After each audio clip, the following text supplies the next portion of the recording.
Hello, hello, hello. Welcome to this Wednesday stream. That is super intense. Uh, Welcome to the Wednesday. I don't know what day of the week it is. The Sunday stream, the crafting stream. I always do crafting on Sundays. And today we are going to be doing, you can't see it because I haven't turned this on yet. Let me turn it on. Yeah. This flying all over the place. This mosaic design, the dolphin mosaic. It's a gift for a family member, my sister. She absolutely loves dolphins, and I thought it would be a nice thing to kind of do a mosaic. I've wanted to do mosaic for a while, so it's fun. Today I will also be maybe doing some Reddit stories. Am I the a-hole stories? AITA, because I just find them fun to listen to. And I am kind of a little over the music. A little bit for these 3-hour streams. So this is a do-it-yourself kit from Montet Motet Designs, and I'm just gonna unbox because who doesn't like a good unboxing? They have this little card, and they sell on Etsy. That's where I bought it from, and I just wanted kind of a simple art piece. I've already looked at it, so it's kind of, it didn't come quite as disassembled. They give you a really clear instructions on what to do and how to glue up your mosaic pieces. And then I'm gonna, well, as we unbox. And then it's this little family design to do the mosaic. And it comes with these very pretty different things, even like a piece that is clearly meant to be an eyeball, if that's what you choose to do. I guess they're glass pieces, which makes sense. PVA glue, a little spatula,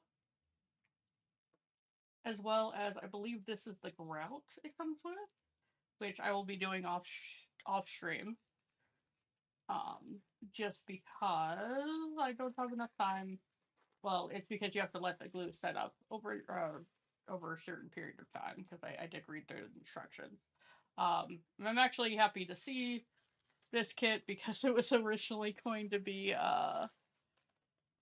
what is it? It was originally going to be or it was stuck in customs, and it comes with a string as well for the holes, I'm guessing.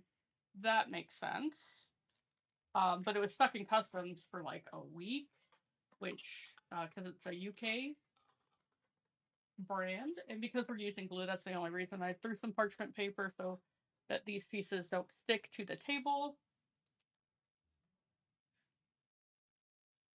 So we'll probably start with the Big Mama.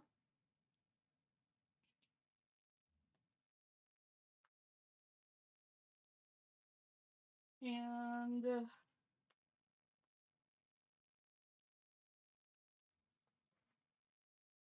take these pieces. There's a smooth side and a ridge side. The ridge side needs to be down because that's going to be the side that sticks. So you want, it's really pretty.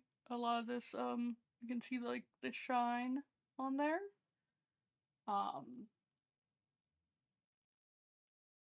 Use plenty of glass so your glass can sink slightly into it. Don't worry, your glue will dry clear. Glue takes several hours to dry. If you think the glue isn't working, it is. It's just a very strong. It's very strong when it's dry. And the glue spreader and everything. So we'll jump into it, and I'll jump into my first AMIA because I decided to go with this to be a little different for today's stream. And it's a Google Chrome extension to just With read the my phone page. fully charged. Wait, pause. AITA for not waiting in the cold rain for my husband to pick me up.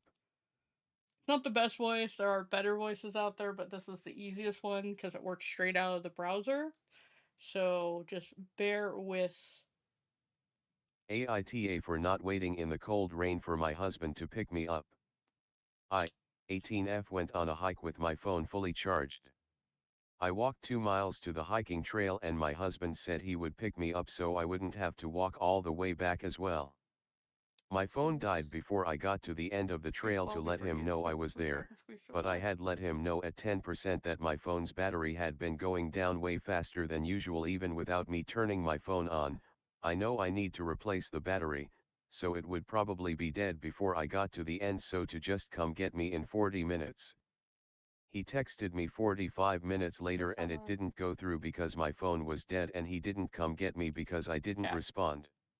I waited for around an hour in the cold and it started raining, so I decided to ring someone's doorbell and ask if they had a charger I could use. The bottom of my pants were soaked and caked in mud, I was cold, wet, and my back and feet were hurting. I didn't want to wait for him to realize he should probably come get me, as he probably never would have, expecting I would walk home in the rain. The nicest couple answered and I even offered to just stand outside while they charged my phone so they would think I was up to anything, but they were worried about me being too cold and hungry and let me in. They gave me some hot coffee and a blanket, and when no one responded they offered to take me home. My husband didn't respond till we were in the car and he told me that I had pissed him off because we don't know their people and now they know where we live, but they were just a kind middle-aged couple treating me as they would want their kids treated in the same situation. Edit, the hike was around 8 hours including walking there. Welcome to r/am I the asshole. Whoa. Please view our voting guide here, and remember to use only one. Okay. So she goes on a hike. She doesn't have her phone charged, which is not necessarily a good situation for a hike. And he's mad. I think the husband's a little crazy that she took care of the situation, because he was she supposed to just wait out there without any understanding of when he would be by.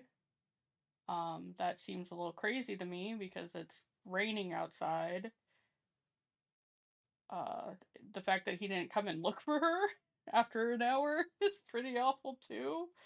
So I don't think she is. I think the husband is definitely just. While I understand privacy, uh, that was a extreme circumstance that is necessary, um, to do something. So I don't think that she was, in fact, the. Oop, let me just toss that right into the glue by accident. Okay. Let me do that. Like a.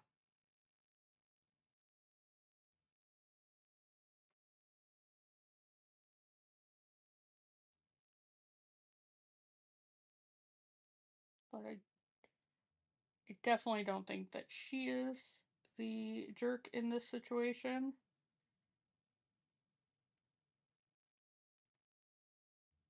I think it's definitely the husband. I think he just looked bad and he didn't want to look bad.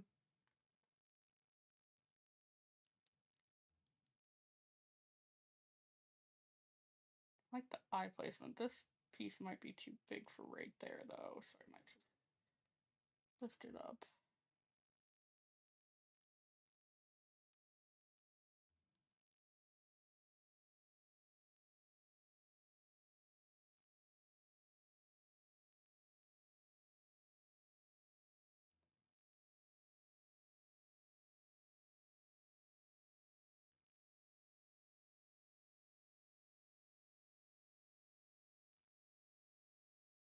Oh, there needs to be a little bit of a gap in between these pieces, just so there's somewhere for the grout to go.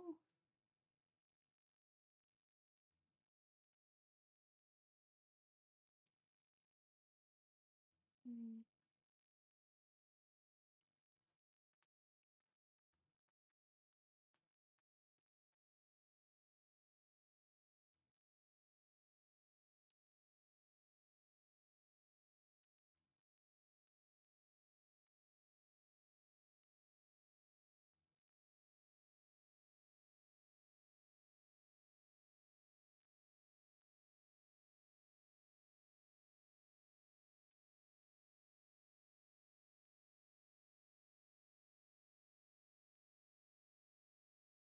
I'm giving myself enough space.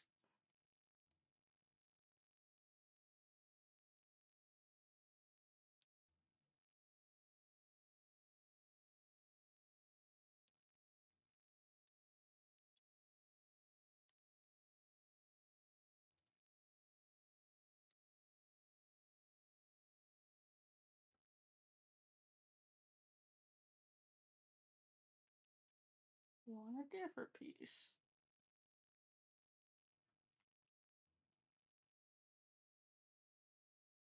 I kind of like this. This glue.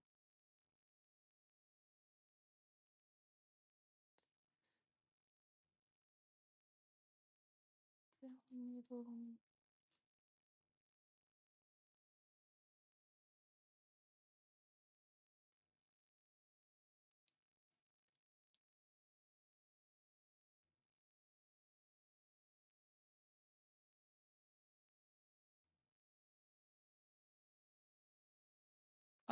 So yeah, I don't think that person is the not fun person.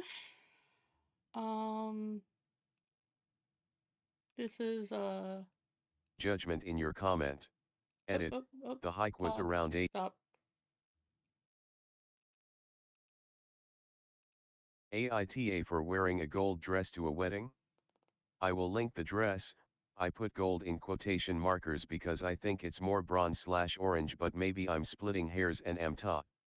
Some context: my 30F best friend Dan 30M got married to Lauren 27F yesterday. Me and Dan have been best friends since high school, and despite always being platonic with no romantic interests on either side, his now wife Lauren has always disliked me. In the 3 years of dating, I have not been allowed to see Dan alone because she feels that it's suspicious that I want to hang out with him. Honestly, I just missed my friend. Despite me being happily married, she's always kept me at arm's length. You're also I married? always figured this was because she's from a very conservative family. Dan has spoken to her multiple times, and after she'll back off for a bit before reverting to complaining about him being friends with a girl again. It's not ideal, but she makes Dan happy, so I made my peace with it. That brings us to the wedding. Originally I was going to be in the groom's party, but Lauren ended up crying, saying a wedding is not a place to swap gender roles. Dan was fighting her on this, but I told him I'll just attend as a guest, and not to choose this hill to die on. The dress code was warm tone garden party, and we were encouraged to wear earthy warm colors. I picked out a bronze/orange dress that I thought fit this perfectly, and the style even matched some examples they gave. In short, I thought I had nailed it. The wedding went great. However, at the reception Lauren dragged me aside and said, "I cannot believe you would wear gold to my wedding. You're not the first prize, you're just f***ing trashy." I was so shocked in the moment I just stared at Gold? her. She practically screamed at me to leave, and she was drawing attention, so I grabbed my husband, said goodbye to Dan and left. Dan You're reached out married? after and told me he was upset I left his wedding so soon. Lauren's mom has texted me saying I ruined the wedding for her daughter and I'm stupid for wearing a gold dress. She's saying it's as bad as wearing white. What? I was genuinely not aware this was a thing. I want to reach out to Dan to explain, but I don't know if I'm in the wrong here. AITA. Welcome to r/am I the asshole. Oh, yep. Please view our voting guide. Dan reached out after and No, she's got problems. Either he said he liked you at some point in their relationship to me, and that's why she has such a problem with you, because it's a gold dress. I'm gonna look at the dress. Because she says she's gonna link it. I don't see the link. I don't see the link. I don't see, and she's married, which is weird. this is always a strange Oh, Reddit thing where people get pause. bombarded with texts. Stop. Okay. I want a link to the dress. It literally says it's a midi. She probably just looked fantastic in it, and she was just angry because she's jealous. I don't understand. It's not even close to white, which is the traditional, thing you can't wear at a wedding. So that person is crazy. And Dan's got his work cut out for him. So we'll move on to a different story. Am I the A-dub person? This one was voted not the A. So let's see what it is. AITA for telling my mom that she's doesn't get to make the rules. I, 17M, live with my 3 brothers, 15M, 13M, 10M, and my ma, 40F. We're not very well off. I pay almost half the rent, I pay for groceries more often than not, and I juggle having a job, going to school, and raising these 3 kids, one of whom is disabled. I say raising, because my ma, between having 2 jobs and basically never being home, doesn't contribute. She's gone by 8 a.m., and usually not back before 10 or 11 p.m. In the past year, she's been home even less, getting home later and later. I'm pretty sure she goes out drinking. The fight went like this: my ma came home last night a bit before 9 p.m. for once, instead of 11 or later as she's been doing. 15M came out of his room to say hi, and 13M was already on the couch reading something for school, so she hugged both of them, and said hi, and said she'd stopped by the gas station to buy us all something and gave us all a candy bar, which was cool of her. Then, she asked where 10M was, because she wanted to say hi to him. Now, I've practically raised these kids on my own for years now. And I do my best. On the very rare occasion my mom comes home early, she usually just goes to bed. I have 10M go to bed at 8 p.m., which I don't think is unreasonable, and I let the other 2 stay up until 10 p.m., because they're older. We all eat dinner at 6, get home from school around 4, and have a pretty clean routine altogether. Now, my ma was asking where he was, so I told her he was asleep. She asked why, so I told her it's past his bedtime. She told me he didn't have to go to bed that early. I told her he did. She told me no he didn't, she'd said we could all stay up until 10. I said that doesn't work, and she told me she's the parent, and it does work. And then she said it's not my place to micromanage the other 3. She said, her kids, her house, her rules. And then she exploded, that I could stop being such a control freak, because it wasn't my place to do that, or to have signed up 13M for soccer, or to have repainted the fence, or to have taken 10M to the doctor some weeks ago, or any of the things I've been doing without asking her. I told her, it's also my house, I pay a lot of rent, and they're basically my kids, because she's never around, so it's more my house, my rules, if we wanna play that game. I told her she wouldn't know what works for 10 minutes, because she's too busy to know him. I told her I might ask for her input if she was ever around, but she never is, so I don't give a shit how she thinks I should raise these kids, and she doesn't get to have a say in it. Not anymore. She broke down crying, called me ungrateful for all that she does, said she doesn't know where she went wrong, and left the room. She either went to her room or she fucked off and left the house, I don't know, and IDC. She's an adult, it's her life. 13M said I'm a dick for making her cry, and 15M left the room a minute later, saying he was going to bed. So, Reddit, am I the asshole for telling my mother off? Edit, holy shit, this blew up. Some clarifying points. 1. I don't hate her, some of y'all be out here dramatic AF. 2. I go to school 8 to 10, work 10 to 4, pick my brothers up, and maybe work a night shift, if you want my schedule. If you want more details, look through my comments. 3. We're not struggling financially, but we really would be if I didn't contribute. 4. I'm not saying she doesn't contribute at all, I'm saying she doesn't contribute to raising her kids. 5. I plan to eventually take custody. 6. Special shout out to the person who thinks I should be beaten with a chair, that was a good laugh. Edit 2, goddamn, this really blew up. The bedtime debate of all things isn't really what I'd thought I'd ever end up being internet famous for, lol. Thank you all for your kind words. Welcome to r/am I the asshole. Please view our voting guide here, and remember to use It's only one done. judgment in your comment. Yeah, I can see why it's hard for the mom. I don't think the guy's an asshole. I think the kid is like, you made mom cry. Like, why you didn't have to be that direct or whatever. But I don't think he's necessarily an a-hole for that. He could have been a little bit nicer. Especially because she does. It's not like she's probably working full time, which is why it should like help support them and everything.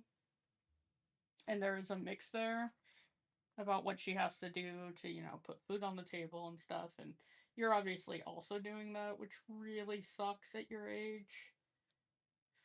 For that person's age, that'd be a not amazing situation to be in, for multiple reasons. This little guy here. Um, so I can understand the kind of, you know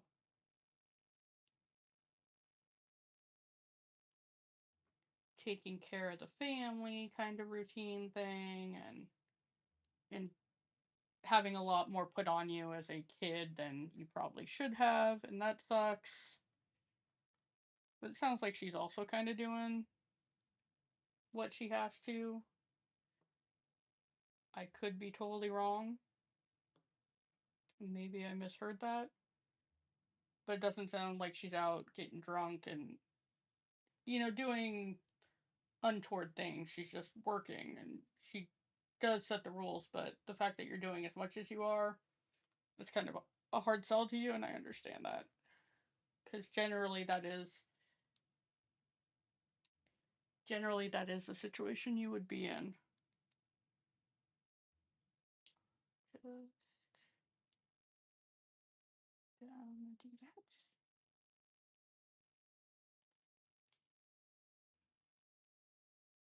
And so I can see why she's trying to put down rules and boundaries, because she's the one that generally she wants to be able to see her kids, and if that's only at night when she gets off of a really hard shift or whatever, because I know nurses and stuff like that. That's really hard.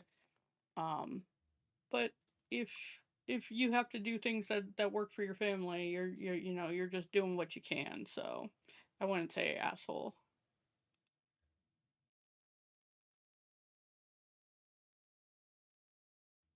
Hmm. I don't want that one. Well, this is interesting. It's a very short one. Let's see. AITA for forcing my daughter to go to her aunt's house for 3 days. I have 3 daughters, 10F, 14F and 17F.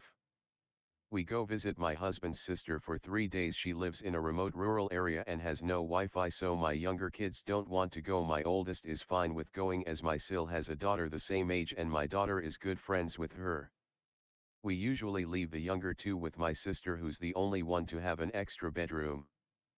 But this year she's renovating her house and she's staying in a much smaller apartment, so she can't take her and there's no one else with an extra bedroom, so I just told them they had to come. My younger kids love social media, so they refused and begged to stay home alone or asked me to cancel. I'm not going to cancel over this, and I think they are too young to stay home alone. They are now mad at us. Yeah. AITA. Book your stay with us now. Don't miss out on Oh. Titus Mountain's epic solar eclipse 20. Okay. Stop that. Um. Yeah, you're not for forcing you because they're doing it for a kid reason. So I don't think you're a jerk for forcing them. At least not based on the story that I just heard. This is interesting. Let's find out. AITA for telling my nosy coworker I'm not pregnant, when I'm almost 3 months. I recently found out I'm pregnant with my first baby, and there's two particular co-workers I do not want to know I'm pregnant yet. Betty was homeschooled/sheltered, so she tends to make things competitive. She rushed to get married because our old co-worker was getting married around the same time. Weird. Betty also said she wasn't ready to have kids for a long while, not until they move out of their apartment, etc. But once she heard my fiancé and I were trying for a baby, she got strangely invested, asking me tons of personal questions about how we're trying and such. A few How months you're later, boom, trying? she's pregnant and starts telling everyone it's because the Jamaican waters made her have baby fever on her vacation. Clown face. She has her baby and life goes on. Now I'm 11 weeks pregnant and she asked my manager behind my back if I'm pregnant because I'm wearing baggy clothes and my boobs are huge. I have not changed my wardrobe.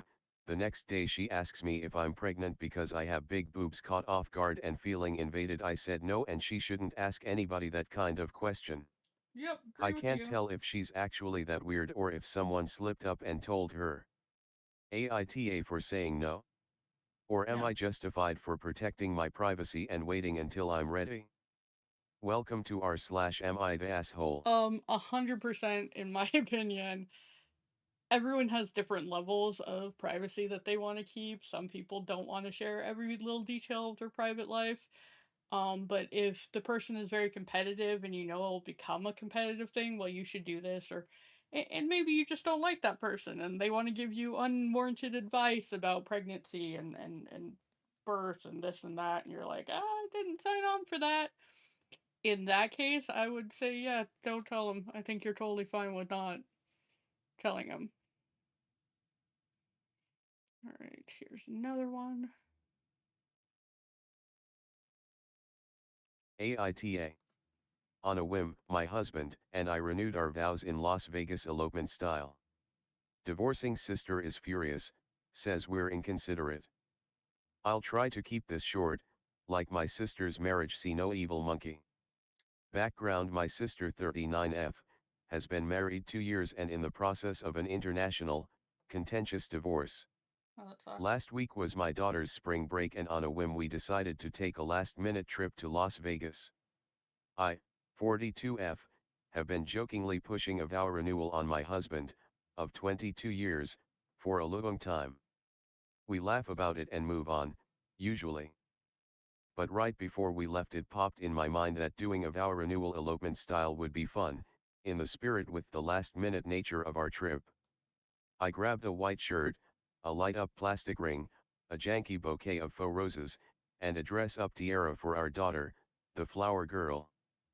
I found the absolute cheapest, cheesiest vow renewal package, $69 LOL, and we went ahead and said I still do, after about a 3-minute ceremony.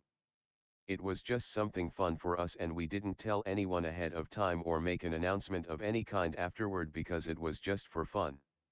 It was Yeah. our 8-year-old who went around announcing to everyone, including people on the sidewalk, grocery store, at school, that her parents finally got married.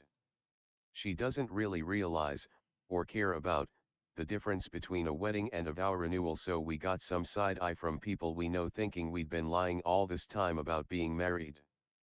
Fun times. Anyway, my daughter told her cousins and my sister that we got married on our trip. My sister was the maid of honor in our real wedding, so, obviously, she got that it was a vow renewal. She didn't say anything in front of the kids but gave me a super fake smile and laugh when she heard. When my sister and I had a moment with the kids out of earshot, she let me have it. She told me it was completely hurtful and inconsiderate for my husband and I to do a vow renewal while she is in the middle of a divorce. Mind you, her divorce has been in the works for 6 months with no end in sight. She told me our vow renewal was inconsiderate and we were rubbing marriage in her face. She said we should It's either still have making not done the vow renewal or kept it a my secret. fault. She hasn't spoken to me since and this was almost a week ago. So silly. My mom is a people pleaser and refuses to take a side on this one. My friends think my sister is nuts to be mad about it, but maybe they're biased because they're my friends. Alright, And that's my fine. husband stopped caring about what she thinks/says years ago. We are not close with my dad at all, so me, my sister, and my mom are all the close, blood-related, family we have. I don't want this to become an issue because it was mostly just a joke decided on last minute. I'm thinking about apologizing to my sister for making her feel bad and just trying to move on.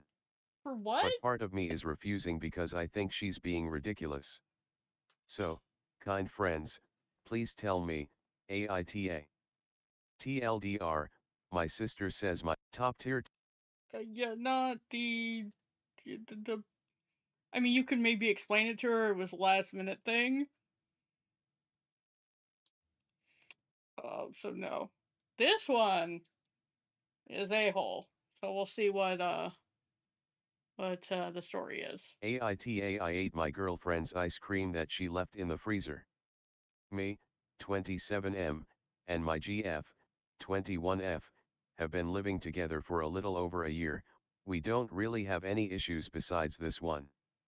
My girlfriend always seems to forget she buys ice cream and will leave it in the freezer for months. I make a point to remind her at least once a week that she has ice cream in the freezer and needs to eat it before it goes off. A few days ago I opened the freezer and discovered that she had a tub of ice cream that was about to go off. I let her know that it was about to go off and she should probably eat it, and she told me she would. Woke up today and it was still in the same spot and hadn't even been opened, so I figured I would eat it before it goes off and gets wasted. She came home and saw the ice cream container in the rubbish and got mad at me for eating her food, claiming she was going to eat it tonight and now she can't. She is quite mad at me and also brought up the fact that I seem to harass her about eating it and said I need to just let her deal with it. Extra information. We buy the main foods together like cheese and butter, but the ice cream was her purchase. I Oh. offered to pay her back but she refused. I didn't want it to go off, so I was planning on eating it and paying her back so she could get a fresh one. Um. Like if she's saying she's gonna eat it, you can't just eat it. If it goes bad, which I'm just going kind of like, how does ice cream go bad? Uh, yeah, I don't know. That's weird. She bought it. If she doesn't give you permission to eat it, then don't eat it, in my opinion.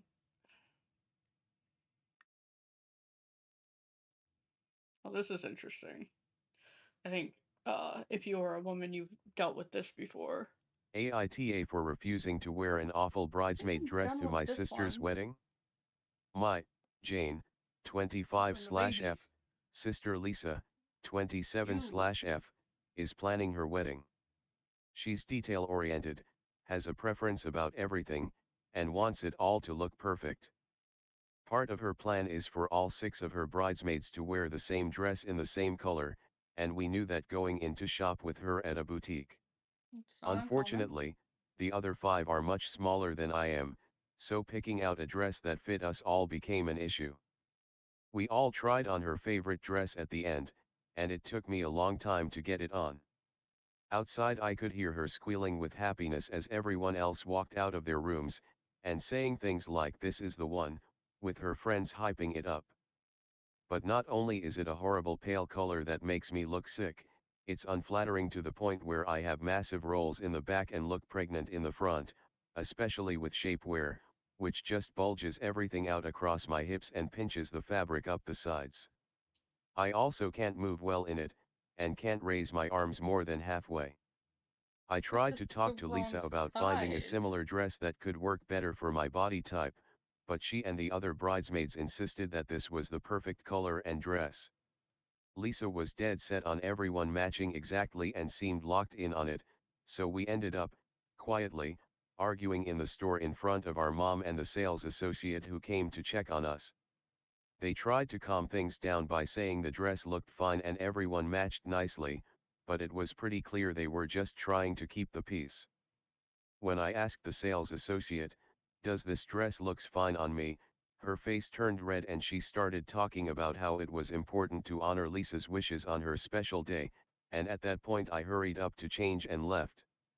Since then, Lisa and I haven't talked, while both my parents insist that I need to suck it up and do what Lisa wants for her wedding, while also relaying that she's been really upset about this issue, but I have been as well.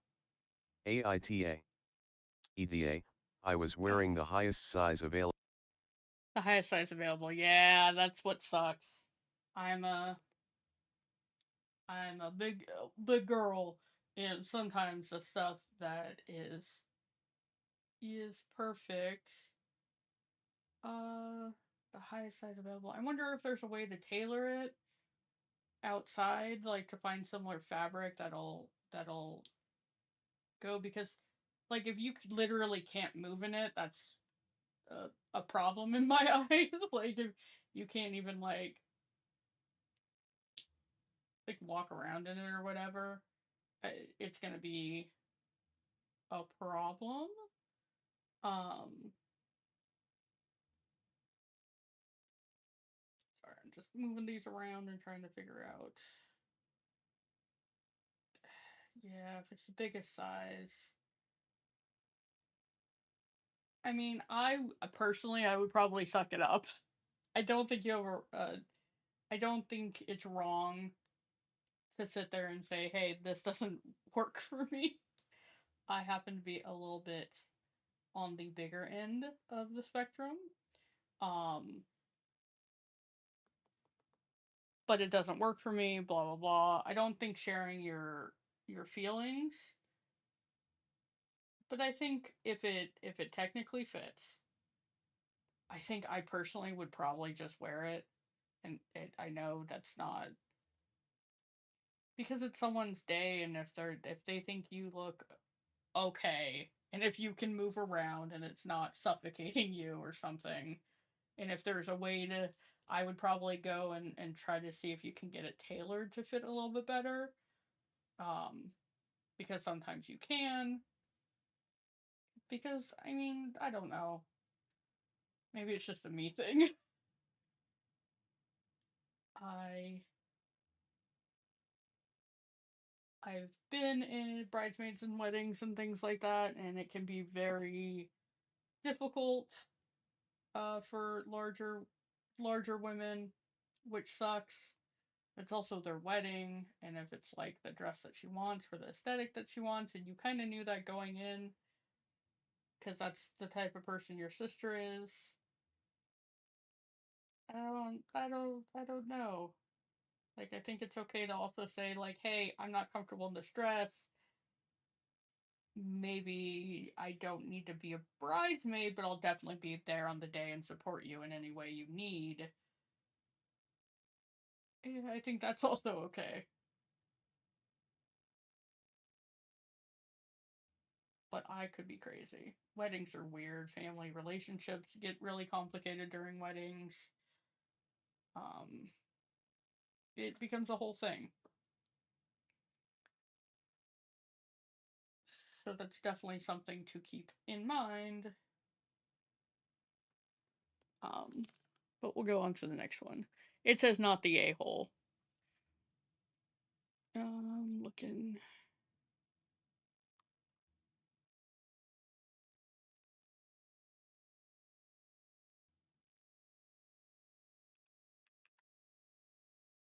AITA for taking bites of my girlfriend's food.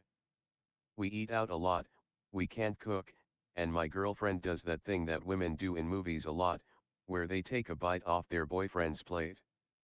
But, she does it like, a lot. I'm not talking about like, a handful of chips or something. She ate over half of my loaded barbecue fries last time we were in my hometown. The plate sits in front of me, but it's clear that it's her food, and I get the leftovers. I've asked why, but she claimed that genuinely she didn't realize she was as hungry as she was, or that my food just looked better. No biggie, because we're both very active slash outdoorsy people, and food is fuel, haha. I would just order bigger portions, and be happy to share. And then she started ordering smaller portions and mostly eating my food. I didn't say anything, even when it got kind of ridiculous. Think full-grown woman went on a 7-mile hike, and now she wants a side salad with no croutons. Still not a problem, honestly. If I'm still hungry when I finish eating, I just order something else. This is when the problem arose. Getting back out to the car after every time I ordered a second entree because she ate most of mine, she would freak. The first time, she told me I had embarrassed her, and she asked me not to do that again. I explained that I had still been hungry after the first meal, and I just wanted to fill up before we hit the road again. The second time, she started crying in the car and Jesus. asked if I thought she was fat. When I said Oh, no, she asked why I had to order a second entree if I didn't think she was a pig. what Every the? time it was a fight, it got so bad that a couple nights I just didn't want to deal with it and went to bed hungry. We were at an unnamed neighborhood bar and grill, and she went big spender today and ordered a chicken wonton taco appetizer and water. I ordered as well, and as is usually the case at this particular restaurant, they either forgot or didn't give a crap when we asked to bring out the tacos at the same time as my meal. She starts eating, and I'm left staring, and hungry. We had been hiking that morning already, and it felt like my stomach had given up and was digesting my spine.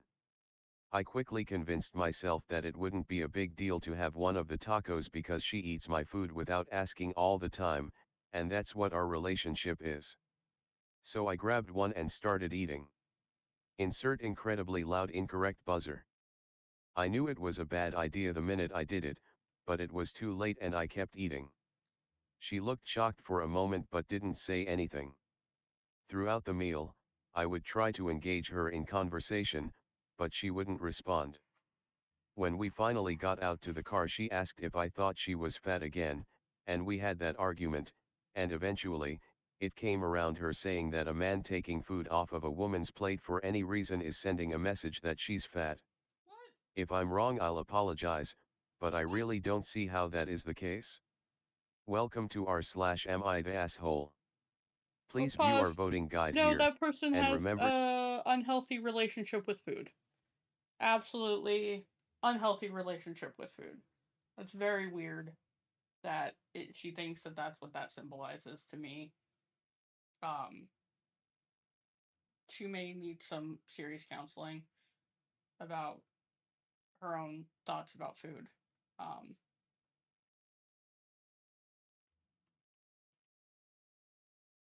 hold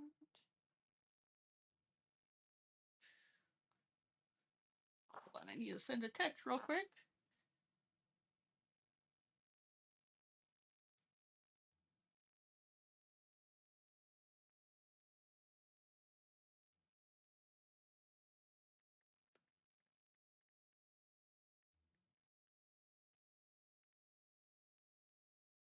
Oh, good, you can't see my phone.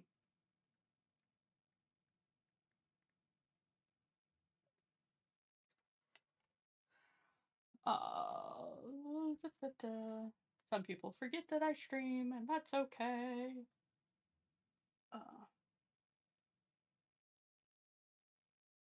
Wonder if I can get this piece. Yeah, that looks good. Alright. I might be done with this way earlier than I anticipated.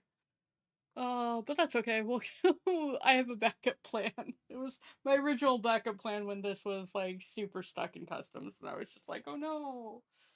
I feel like it needs one right there though, and I just don't see like a small enough piece.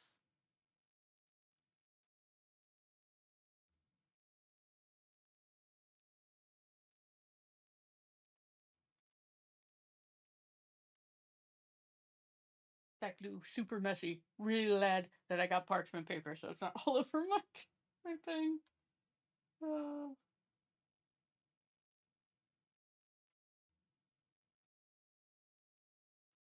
no, it's like I need a sliver piece, which is unfortunate because I don't have a sliver piece.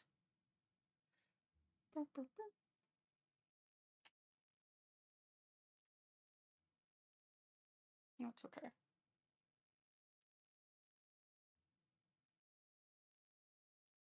I'll let that go. And we'll do this last one. This theoretical last one.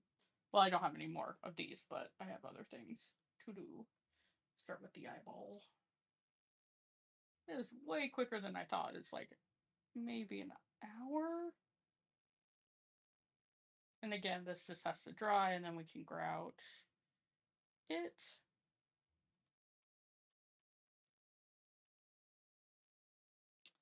I really like these. And the taking, yeah, she has an unhealthy relationship with food and she thinks things, yeah, no. Ooh, exposing the truth. Let's listen to this one. Whipta for exposing the truth about my stepmom to my dad's family. Nope. I, 25F, live independently and several states away from both parents and my dad's wife, stepmom, and have done so since I was 21.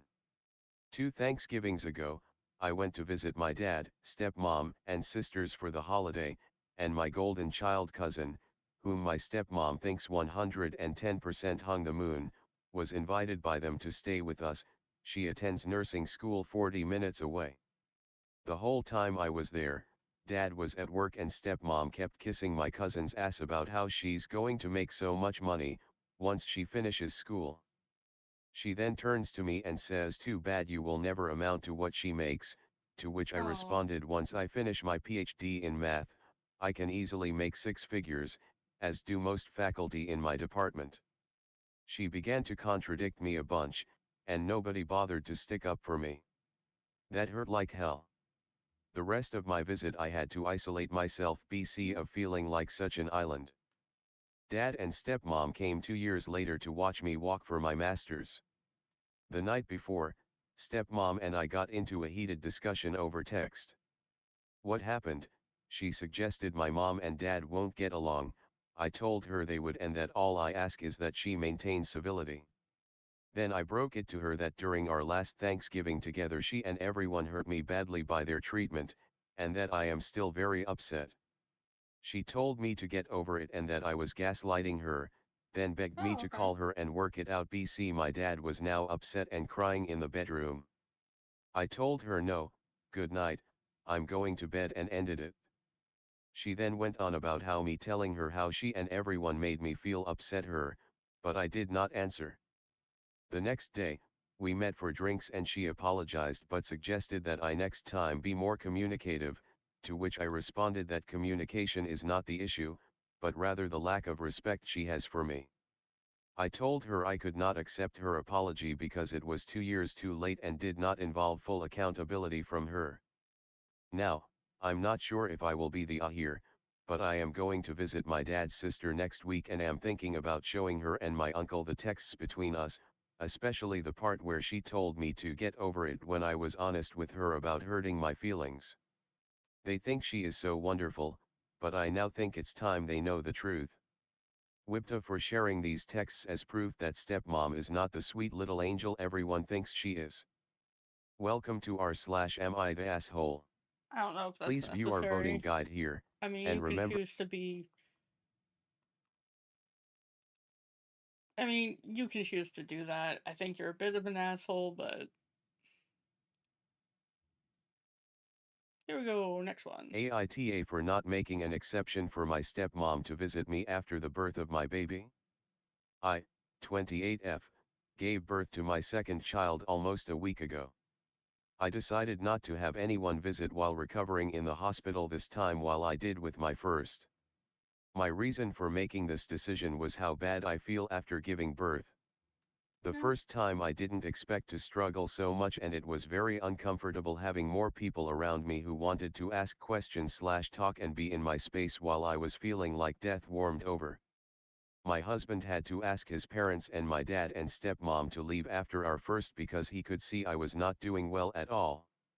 This time we agreed early that we would wait until baby and I got home to bring our families in. We told our families this during my pregnancy so nobody showed up and became disappointed when they couldn't get in. It made things smoother after delivery this time, though I did feel like shit still. It just didn't hit me as bad. My Yeah. stepmom wanted to be the exception to this. She said every daughter needs their mom with them during this, and moms can be much more support than husbands after delivery. I told her no exceptions would be made for her. But she did Jesus. not believe this, and she showed up after my son was born anyway. Yeah. The nurses would not let her see us because I had said we were not allowing visitors. She called my husband and wanted to speak to me.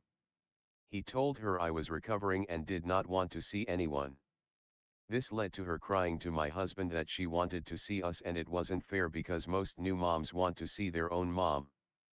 She brought this up when we did see our families a couple of days ago.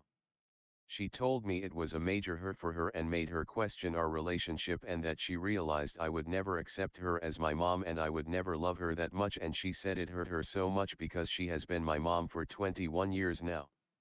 She said she truly only saw me as her daughter and not her stepdaughter, and to realize being a mom didn't even change how I feel about her was tough. She had always expected that would happen.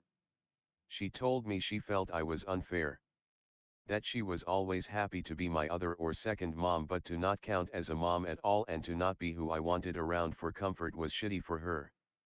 She told me she Had felt nothing I to do should be with more you. considerate and respectful of her feelings, and my decision was made with the intention of making her aware she is not wanted. Which she claimed was very unfair. She has been Of my course she did. stepmom since I was 7 and my mom died when I was 6. My parents were separated for 2 years when my mom died. Stepmom always wanted to be more than stepmom, but I never saw her as mom/bonus mom/second mom. She holds a very different place in my life and I don't think as much of her as she does of me. I do not feel like I need to see her as my mom to be respectful or kind. But she disagrees, mostly because of how long she has been my stepmom. But that, I mean, like, AITA. Welcome to r/am I the okay, hold asshole. on. But I mean, time doesn't mean that. I mean, you dealt with the death of a family member, like your mom. Like, you don't want to have someone come in and try to replace that relationship. And just because she's been your stepmom for all this time, maybe she wants more from it, but you also have to put in the work for more for it. You don't get to just go, I am now the most important person, and you should want me in the. You can't force a relationship that's not there. And that's what it seems like she's trying to do, and she's kind of trying to guilt you into having that relationship that she wants. And that's real shitty. Like, it's not that you just didn't want anyone because you feel like crap as you're recovering. That's not a uncommon thing for women. So yeah, no, I don't think you're the asshole at all. All right. This is voted not the asshole, and by the title, I agree. AITA for canceling my family trip due to my husband being on chemotherapy. I, F31, and my husband, M32, found out my husband had stage 4 brain cancer and had to have emergency surgery and chemotherapy with radiation. My family has a weekend trip planned every year. We had it scheduled prior to knowing what my husband's treatment schedule was going to be. A little bit of extra information: the year prior to all of this we were invited to a dear friend's wedding, but this got rescheduled due to a family emergency for the same weekend this year. We had already RSVP'd yes, prior to the family trip being scheduled.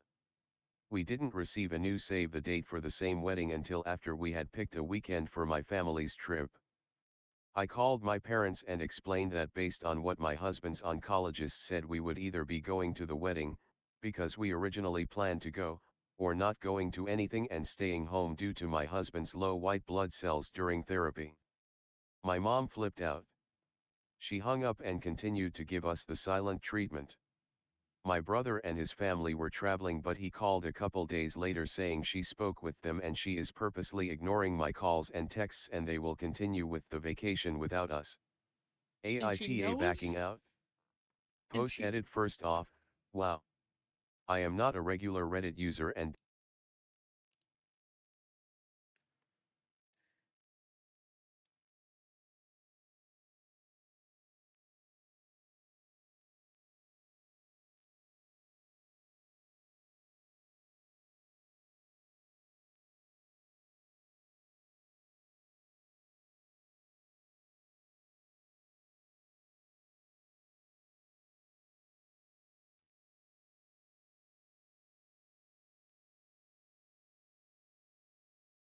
Yeah, uh, that's really weird.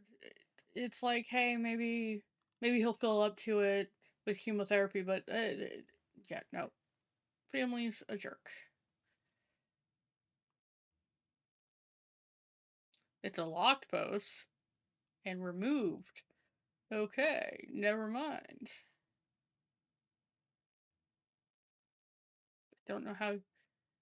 Am I the A for slowly getting rid of all of my things before I move out? Okay. AITA for slowly getting rid of all my things before I move out.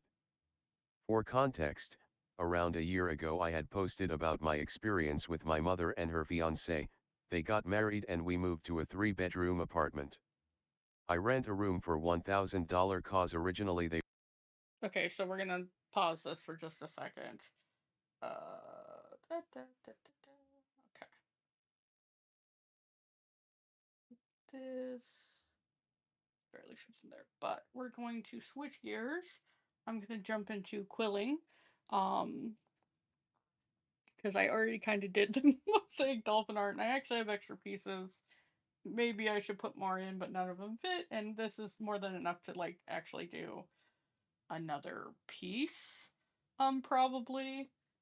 Um, I'm a little bummed about the glue exploding on me, but that is not their fault necessarily. That could just be the bottle. Yeah, it got a little messy over here. But that's funny. I'll put these away, and then we'll switch over to quilling. If you don't know what quilling is, it's very cool.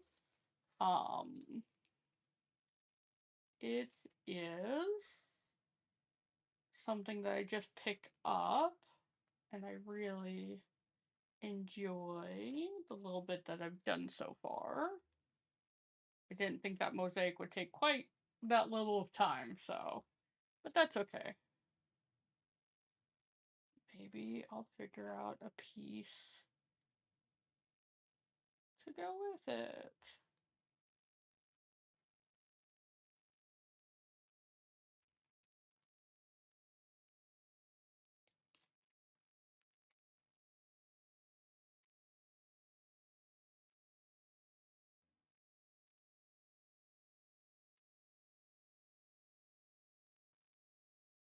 Oh yeah, I have plenty to do, like another mosaic of like the C variety, which is cool.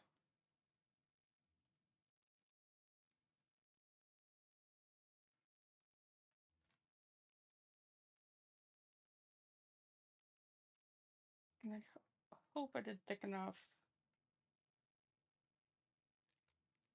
pieces. I could add this into the one little corner piece. Hopefully it'll look really nice with grout and everything. Ooh, maybe I won't do quilling. Because I actually want to do a particular project with quilling. So maybe instead we'll do a paint by number. I picked one of those up recently too, and the quilling's a little bit more intense. So I picked this up from Michael's the other day.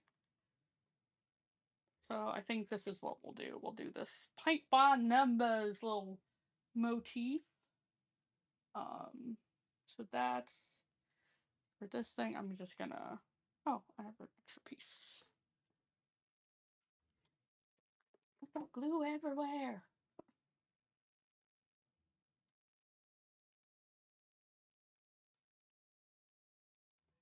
Just cut this. Mostly because the glue is gonna get in the way. Hold on 1 second. Because when I wasn't sure if this piece would get through customs or not, I had a backup plan. We're just gonna move this out of the way.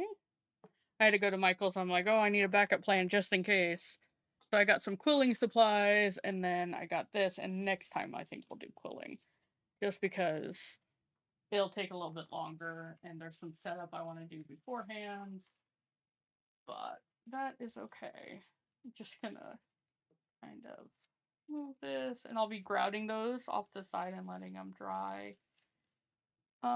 Eventually, and then I'll post it in my Discord for the finality of that.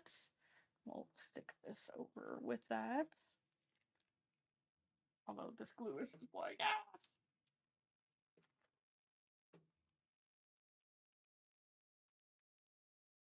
it may have just been the pressure from going on an airplane that can also screw up things. So, because I'm sure it got shipped here via an airplane.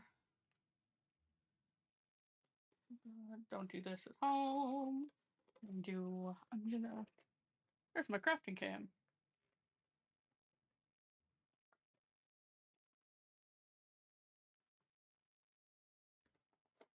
So,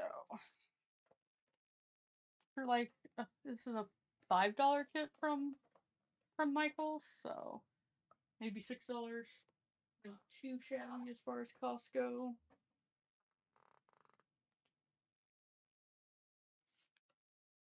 Ooh, cool. Comes with a couple of pint brushes. And I'm guessing it comes with a. So this is what it's supposed to look like, kind of at the end, theoretically.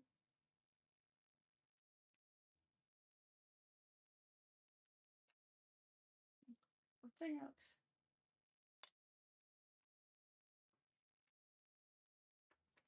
Okay, this is the colors. And what is this?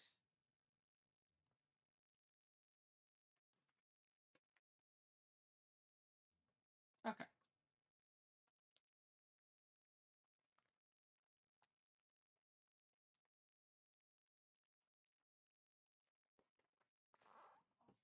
What they have.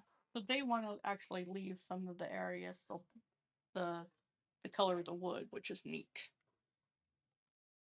And I have to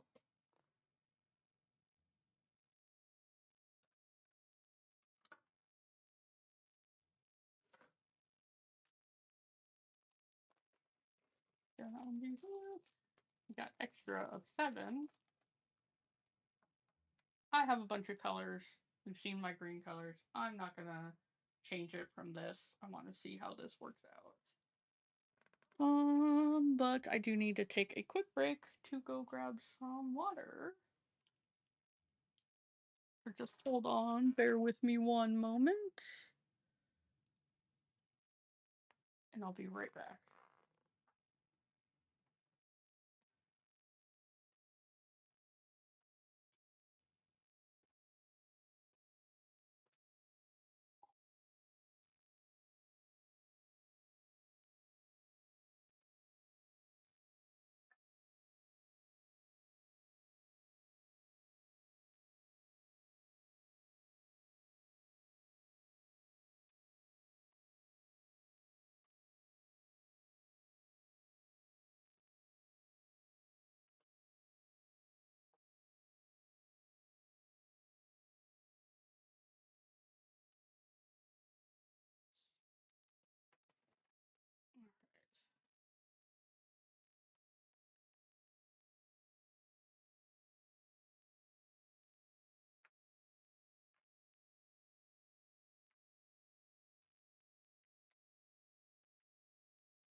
paper towels. That's the other thing I need. I'll be right back.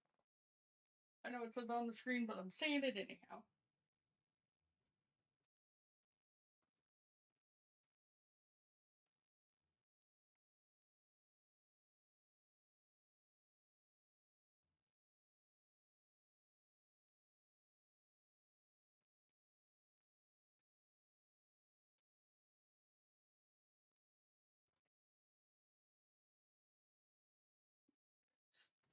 Then we will switch over to crafting stream. Turn the crafting camera back on. And then we'll see if we can see. Oh, cool. We can see.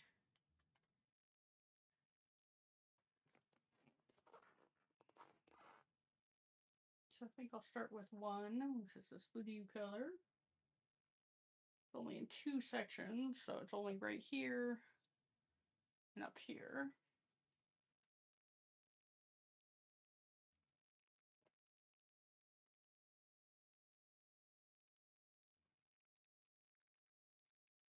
I might actually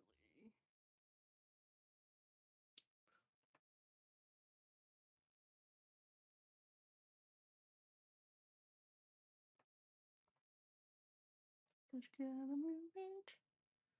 Nope. Just doing this on the fly, man.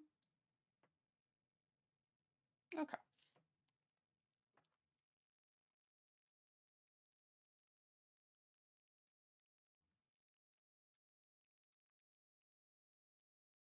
There's definitely some areas that the small brush is going to be necessary because the bigger brush is too big.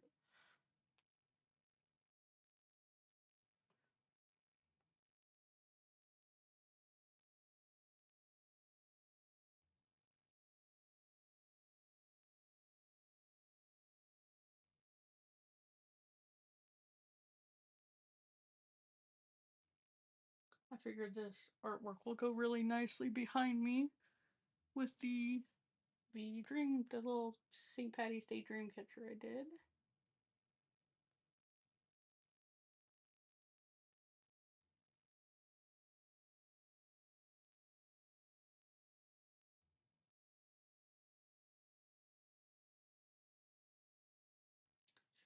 Pretty decent paint in this little thing. Alright. Now that we have this set up, I think we can go ahead and switch back to our...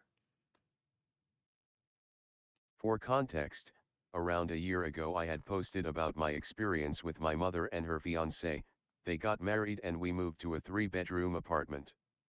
I rent a room for $1,000 cause originally they wanted me to share a room with my stepfather's oldest daughter to get closer to her. I refused, so now I have to rent a room so that way I have more privacy. Sadly that also means I had to downsize and sadly rehome my bugs and corn snake. My stepfather has a fear of bugs and snakes. I was absolutely torn after losing my cat that I had to lose my bugs and snake as well, as I sadly didn't tell anyone in our family what was happening cause I was afraid of being judged cause my family disowned my mother. And since she married my stepfather, things have been going downhill. My mother used to be strictly sober of alcohol and drugs. She started heavily drinking and using weed almost daily and multiple times a day. I don't support this as alcohol and drug use will shorten your life, and she's been getting mildly physically aggressive. Now this is where I might be the asshole. I got Facebook, eBay, and Craigslist to start selling my stuff. So I can make extra cash quicker to move out. And bit by bit, my room has been disappearing and no one has noticed. I have made around $3,000 from selling art supplies, old clothes, small furniture I don't use, old games, books. And I recently told a friend that I'm getting rid of my things so that way when I move, I will only take my essentials and not have to bring all the random junk I simply don't use. My friend said that it was mean and manipulative to do that, as in my plan to move, I would be telling my mother the day of me moving that I would be moving, so that way she can't keep me trapped in the apartment. I mean, She hasn't even noticed I sold my favorite collection of old G1 MLP toys. If she hasn't noticed, all my things are slowly disappearing. I heavily doubt that it's mean of me to just move out. Though I am still taking some time still to make sure I sell all of my junk first. I've been cashing out my checks and hiding them in my room and paying her directly through my savings that I do keep for rent. I have been budgeting heavily as I buy my own food and my cat's food. I haven't been to the doctor's in over a year. I should really go, but I need to save up some more money, and working overtime even these past few weeks to keep making more money, but I only get paid minimum wage and even overnight shift doesn't pay that well. So is it manipulative to sell my stuff before I plan to move out? Would that make me an asshole? Welcome to r/am I the asshole? Well, yeah, I don't think it's your stuff, so no, I don't. I do not think it's necessarily asshole behavior. I do want to do one little thing.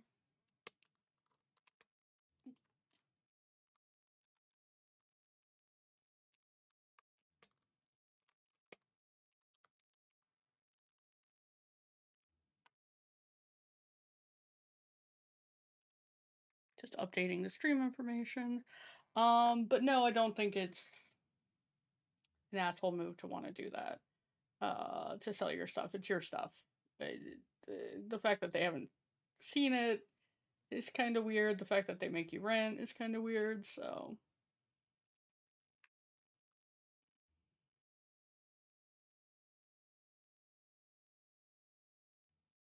this is interesting. Nope, block post. Gotta be careful of those ones.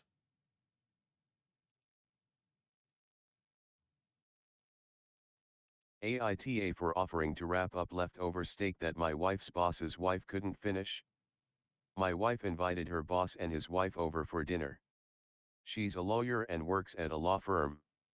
I was in a good mood, so I decided to slice some nice prime rib into 2-inch thick steaks, one for each of us, and reverse seared them and then basted in butter with garlic and rosemary.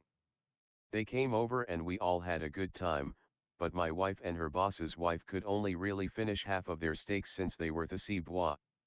I offered to wrap up the remaining steak that our guest couldn't finish and said she could take it home and slice it for tacos or stir fry or something since it was good quality beef. They seemed cool with it. However, after they left and I handed them the leftover steak, my wife got kind of angry with me and told me that by offering to wrap up leftovers for our guests, I was insinuating that they were cheap and or poor and couldn't buy steak themselves anytime they wanted to, and it was insulting. This never crossed my mind whatsoever. I just didn't want to waste good meat. I grew up in a working class home and my wife grew up in more of an upper middle class environment, so I guess there are some upper crust social customs that I'm really not aware of. Anyways, what do you guys think? Welcome to r/am I the asshole? Yeah, no, Please view our voting. no, no, no. Yeah, not the asshole. I think you're just trying to save good meat, and it would be really good in tacos. I'm not even a meat eater, and that sounds like a great idea for using the meat in a using the whole animal kind of way, which I appreciate. Um, this one's interesting. AITA for accusing my husband about caring more for his reputation than my safety. Recently, while cooking, a pot full of very hot contents slipped out of my hands and made a massive mess of the whole kitchen. Some of it fell on my hand too, but quick first aid ensured that it didn't blister. But of course, it was a bad burn, so the skin has discolored a bit, which probably will go away with time. Today, a couple days after the incident, husband and I were out with a friend. Friend noticed the burn and jokingly asked if we'd gotten into a fight or something. I laughed it off and explained how it was just me being clumsy.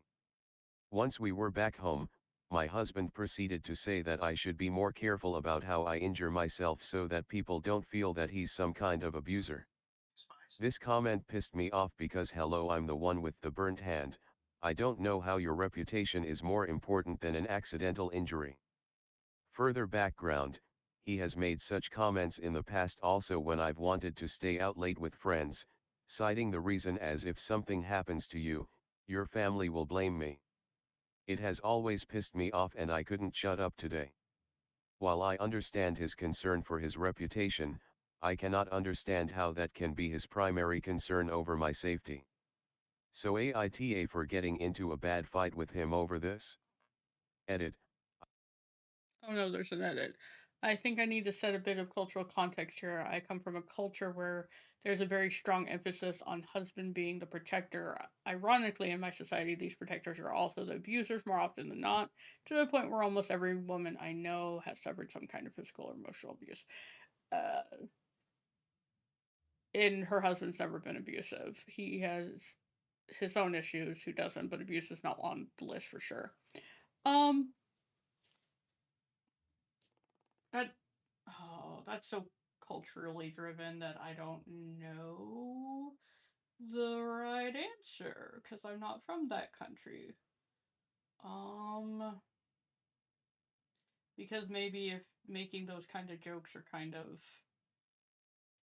potentially going to have him looked at, like in the U.S., I will say that the first person that if something happens, let's say someone dies, the first person that's looked at is the partner spouse as the potential murderer. They're always questioned first, they're always looked at first. So there is a bit of expectation that if something happens, that they might be the thing, they might be the issue. But I can understand not wanting to be, if he's not abusing you, not wanting people to get the wrong idea that he might be.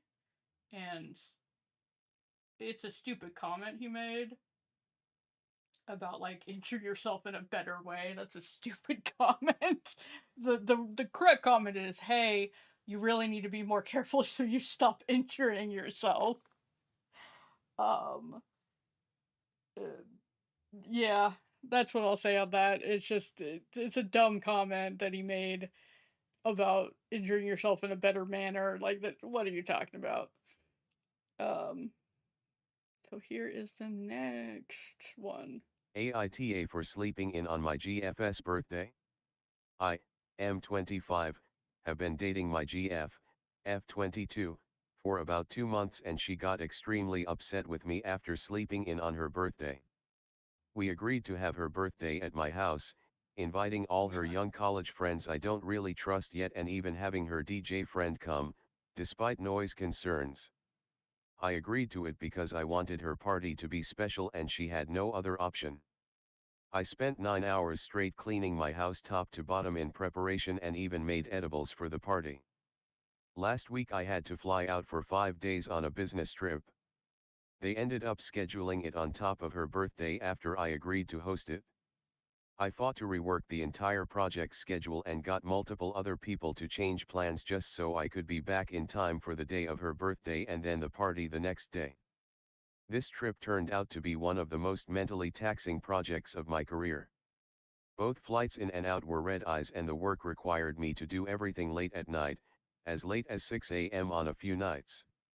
I worked 62 hours and got average of 4 hours of sleep per night in a 5-day span. One night I only got 1 hour of sleep before working 12 hours. I stayed in sketchy hotels, got an eye infection, and even ran into my bipolar ex. That emotional traumatized me. Needless to say I was drained mentally and physically. I took the day off after I got back so we could hang out on her actual birthday. She spent the entire week with her mom shopping and hanging out. We never agreed on a specific time or even plan on what we were doing.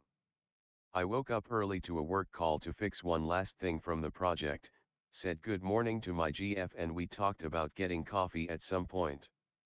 My body just couldn't physically stay awake anymore and I ended up falling asleep for more 3 hours. Finally I get up, get her some flowers, and head to her place to take her for her favorite lunch, see a movie she wanted, and get her favorite cake. When I got there, she was extremely upset and crying really hard because I slept too long. When I tried to explain, she dismissed my sleep deprivation because she doesn't get good sleep in general and said welcome to my life. She didn't thank me for the flowers, lunch, movie, or cake. I felt like I have been giving 110% to everyone and everything, and yet I'm still getting yelled at. It brought back feelings of never being good enough and walking on eggshells that my traumatizing ex gave me. She even told me later that negative reinforcement works better. Have you ever dreamed of being a culinary professional? Discover Augusta Escoffier School Oh, of that's a Culinary thing. Arts for an online culinary education that can Not turn your the a-hole. I mean, you slept in because you were literally to the point of total exhaustion. She may I deal with insomnia, so I constantly don't get enough sleep.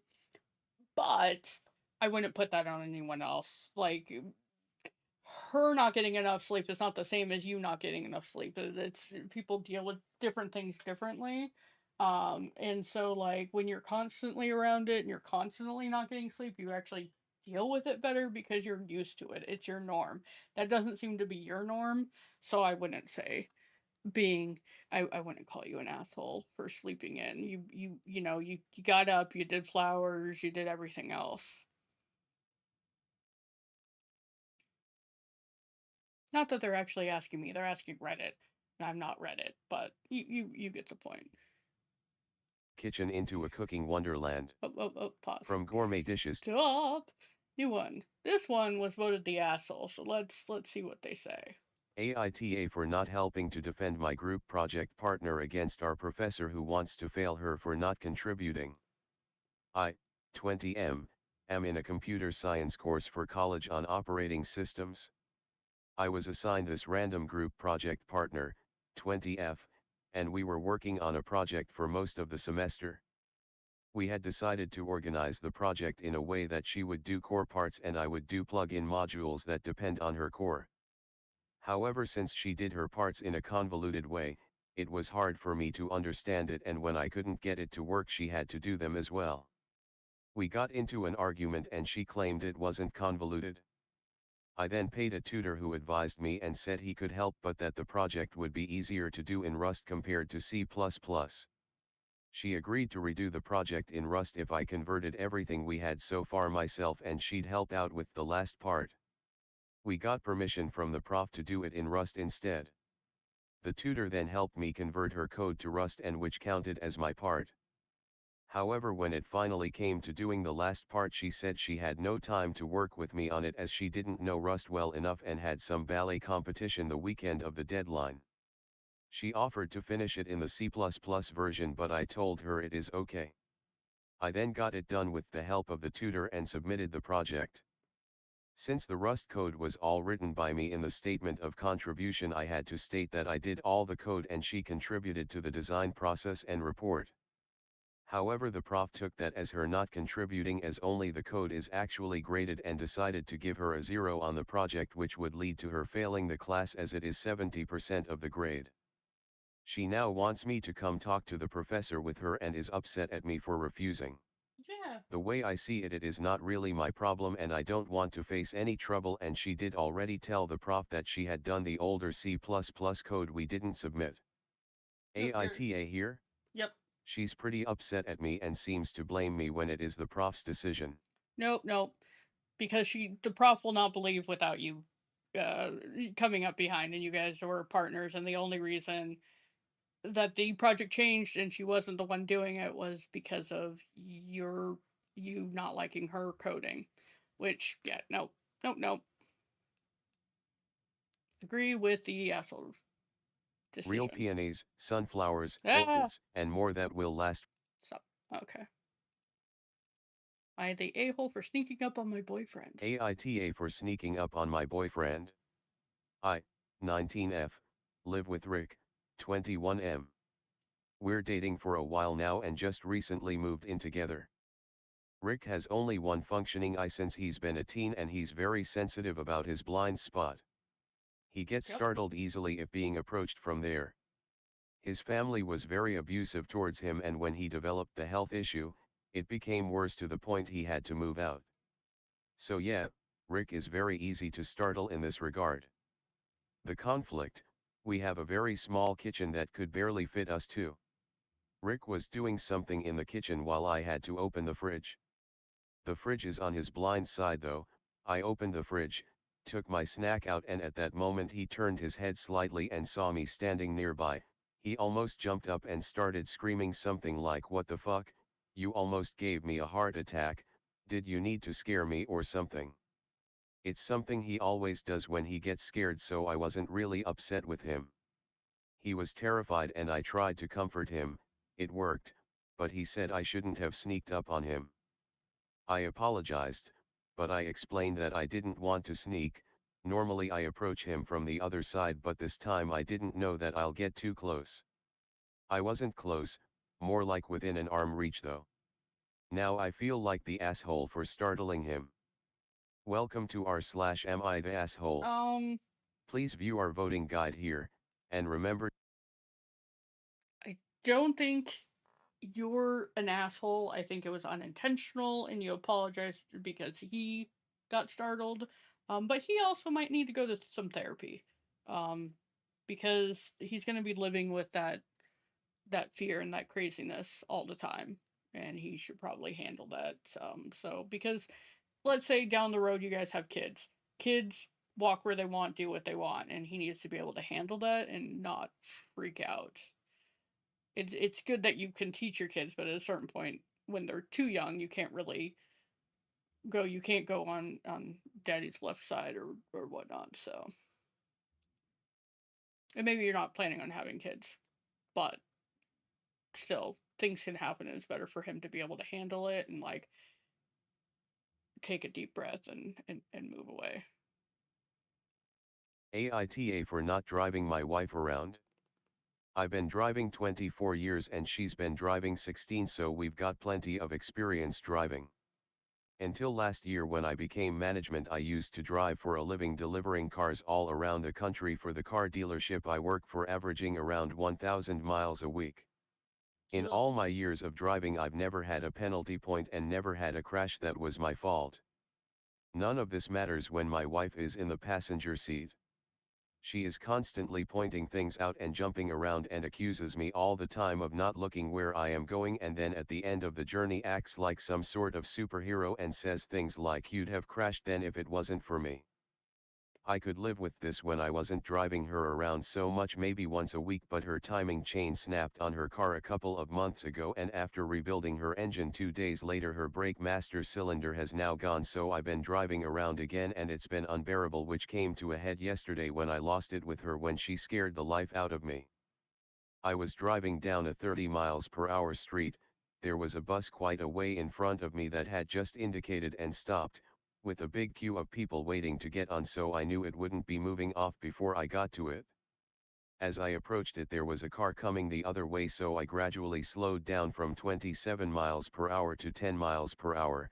I know this as I watched it back on dash cam, as I waited for the car coming the other way to pass. About 5 car lengths from the bus my wife suddenly lets out a blood-curdling scream and shouts, "Watch out." It was so loud you can visibly see a pedestrian turn around and look. It's hard to describe split-second thinking, but I thought she'd seen someone come into the road near the bus. I knew there was no one behind me, so I slammed on the brakes and came to a stop. Nothing and no one was there. I asked her what was happening and she looked at me in disbelief and said, "You were speeding straight at the bus and you weren't looking." Our daughter was in the back and screamed at my wife, "No, he wasn't, you're so dramatic." My wife said, "If it wasn't for me you'd be dead in the back of that bus." I've never spoken to my wife like this before, but I said, "I don't want to hear another fucking peep from you until we are home." Once home she demanded an apology. Yeah. I said no and got the dash cam footage up, and she accused me of slowing it down, lol. I said, "You can see the speed on the screen, it was 10 miles per hour with plenty of room." She then starts with the "sorry for worrying about our safety" rubbish and "how many times have I saved us in the past" talk. I was admittedly sarcastic and said, "It's crazy how for years I drove alone for 50,000 miles a year with no issues, but the few miles a week we spend together I have so many near misses." I then told her I will not drive her around anymore. Ada for You are not the asshole for not driving her around. She seems a bit of a control freak. That's okay. You don't need to drive her around if you just need to get that car fixed. What you do need to work on is the shut the f up thing. That was a little intense. I have also been known to just kind of I don't drive generally. I'm usually in the passenger seat, but when I see something that's startling, I once did that to my friend and she once rolled into another car because I startled her. So you can actually make it worse by doing that. Which I did. Luckily there was no damage or anything, but she did hit them because I was like gasping and she got distracted. Um, the other side of that is that I do with my mom on occasion say red light where I don't feel like she's like slowing down, or green light or this or that because she's distracted or something along those lines. I use those um just so I can do it um and I feel better and it doesn't seem to upset her when I'm like, hey, there's this person, because I love my mom. She's a great driver, generally speaking, but occasionally she'll get distracted by things, and I like to, if I'm watching while she's looking at something, I like to like, hey, red light. You know, I don't freak out anymore because I don't want her to get into an accident, but I do go red light. So everyone has their own comfortability when you're not in control of a car, and if you're commonly, the way you're talking to your wife is a little crazy though, so you might want to tone that down, because she's your partner and she really is doing it out of safety and concern, not from a place of I'm just trying to correct you, is what it sounds like. And but she also might need some therapy. Hey, speaking of therapy. AITA for forcing my husband to get therapy. My husband and I are both in our mid-30s, been Move together on to for over 10 two. years and married for more than 7. For a couple of years I've started my own journey with psychotherapy and have discovered over time that aside from some issues stemming from childhood, the majority of time in therapy is spent finding coping mechanisms for my husband's narcissism and childlike behavior. To Oh, put things into perspective, up until 6 months ago, I was the only one paying rent, utilities, groceries, cleaning, and whenever I'd ask him to help with chores he'd throw a tantrum about how it imposes on his relaxed time and we'd get into fights. We've started couple therapy 6 months ago after I threatened with moving out. He started disgruntledly pitching in with things, but keeps dismissing any complaint I have in the relationship by denying its validity or openly disputing it. Our therapist has repeatedly suggested to him that individual therapy might help the situation, but he has firmly rejected the need and even accused us both of ganging up on him. yep. I'm planning on letting him know during our next session that either he starts therapy, or I'm filing for divorce. Want to generate any League of Legends characters for free? I don't. Try the new image Um, generation service. so yeah, it's common. Dudes have a hard time going to therapy sometimes, especially when they're raised a certain way. It happens. Um, yeah.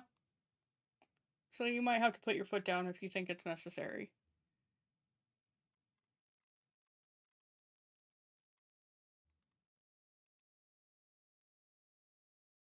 AITA for trying to sleep on a plane.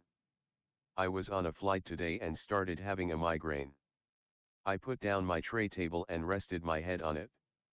Then the person in front of me suddenly tried to recline her seat and it must have met with some resistance from my head.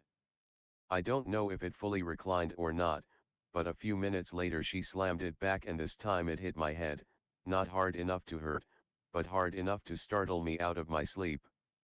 I sat bolt upright. She turned around and looked at me and said something which I assumed was an apology, but I couldn't hear because the plane was loud. I scooted back further in the tray to avoid another direct hit, which I didn't think would impact her ability to recline, and resumed nursing my migraine. As I was getting off the plane, she was waiting in the jet bridge for me and said, "You're an asshole for holding up the seat." I said, I wasn't holding up the seat, I was just trying to rest. And she repeated her assertion that I was an asshole. I said I was really confused and was just trying to sleep and walked off saying, "Nope, asshole. AITH. EDA, I just want to clarify that I did not think the person was an off for reclining.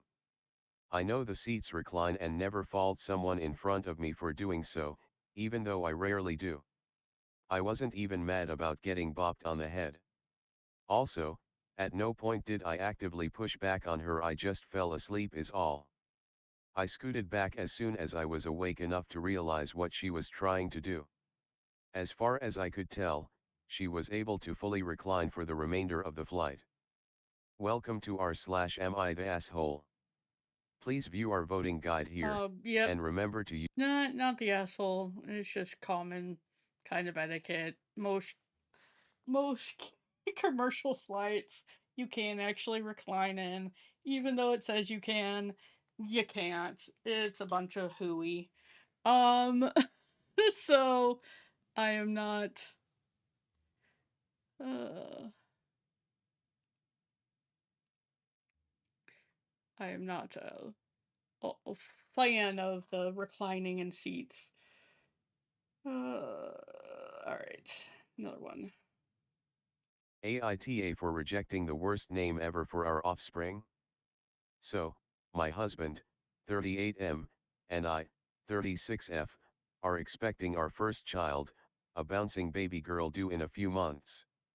We were both over the moon when we found out the gender, but now things have gotten complicated, to say the least.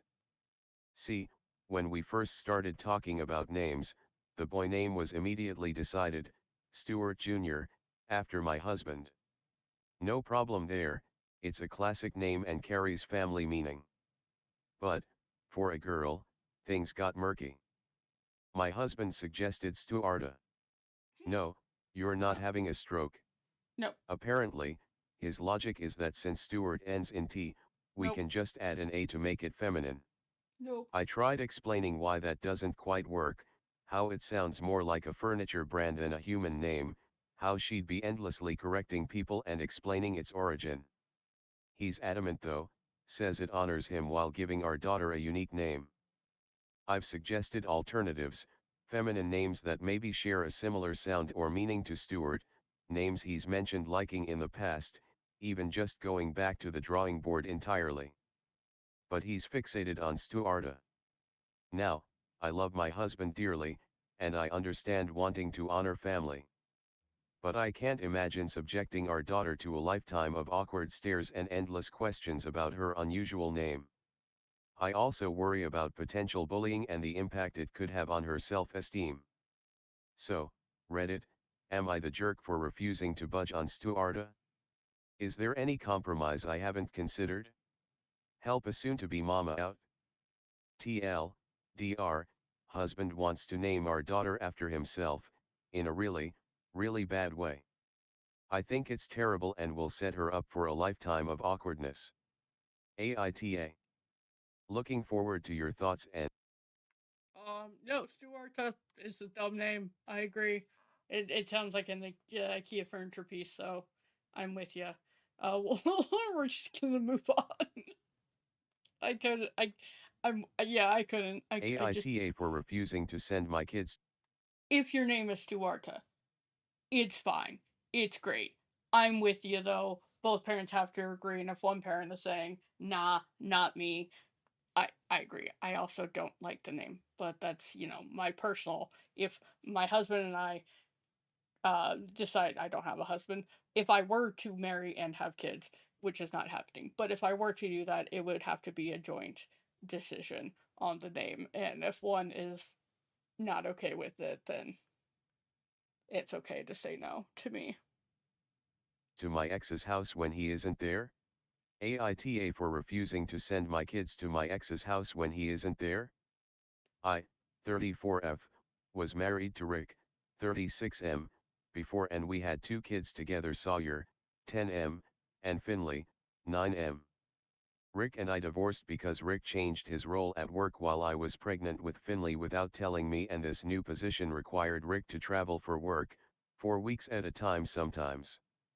He never communicated about this before he took the new position. The first I learned of it was Rick telling me he would be out of town for 2 weeks for a work project. This was something we had discussed before marriage and before having kids, and he knew how I felt about this.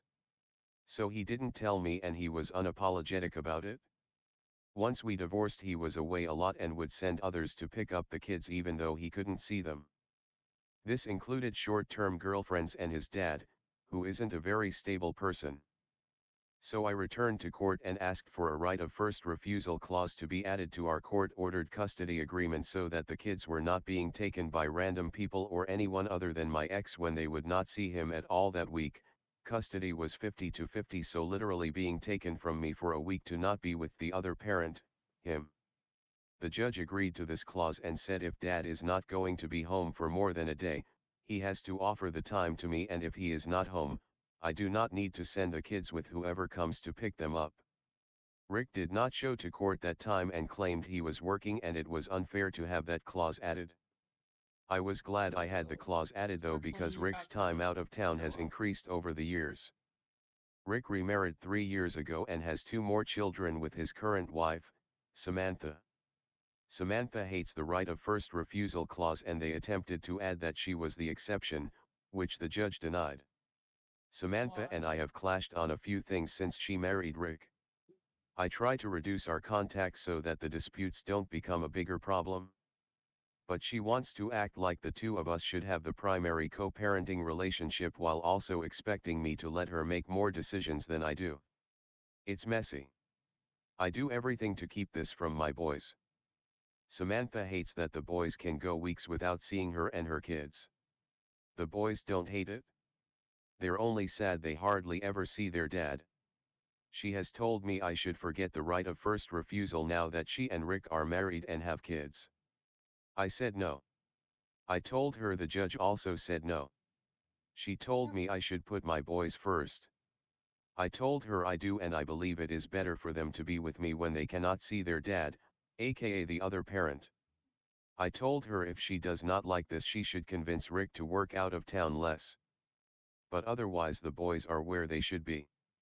She called me petty and said a right of first refusal is such a petty thing anyway, and that Rick deserves to allocate his parenting time as he likes.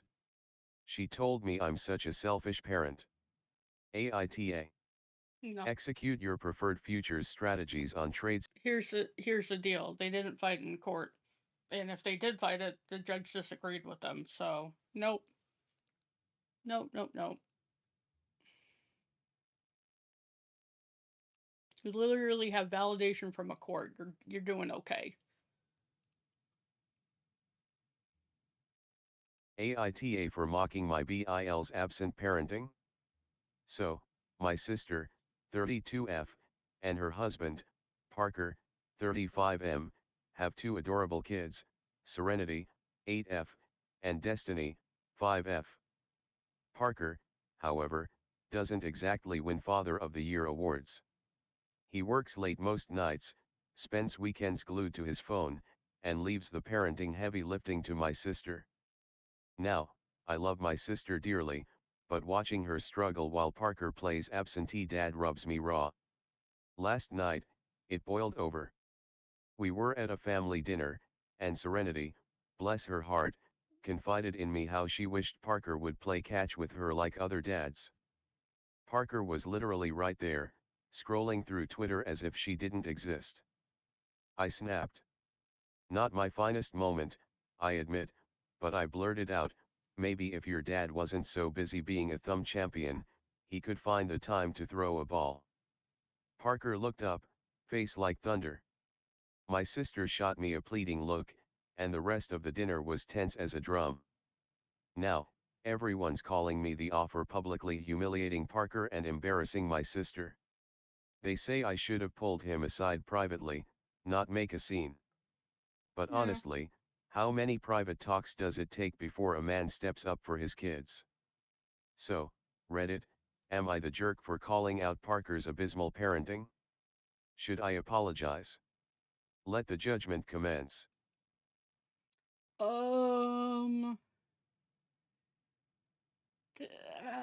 That's. I don't think you're gonna get the result you want by doing it that way.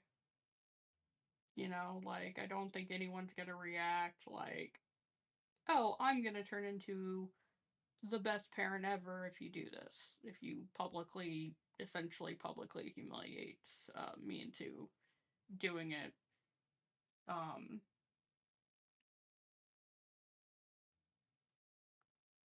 so I don't think it's the best method to get what you actually want, which is him to spend time with the kids. So I don't probably think that that's the best method, and I get that you're angry. Um, but yeah, you're a little bit of an asshole for that particular move. The way in which that it went on. I get being angry, but can't let your anger win, so to speak.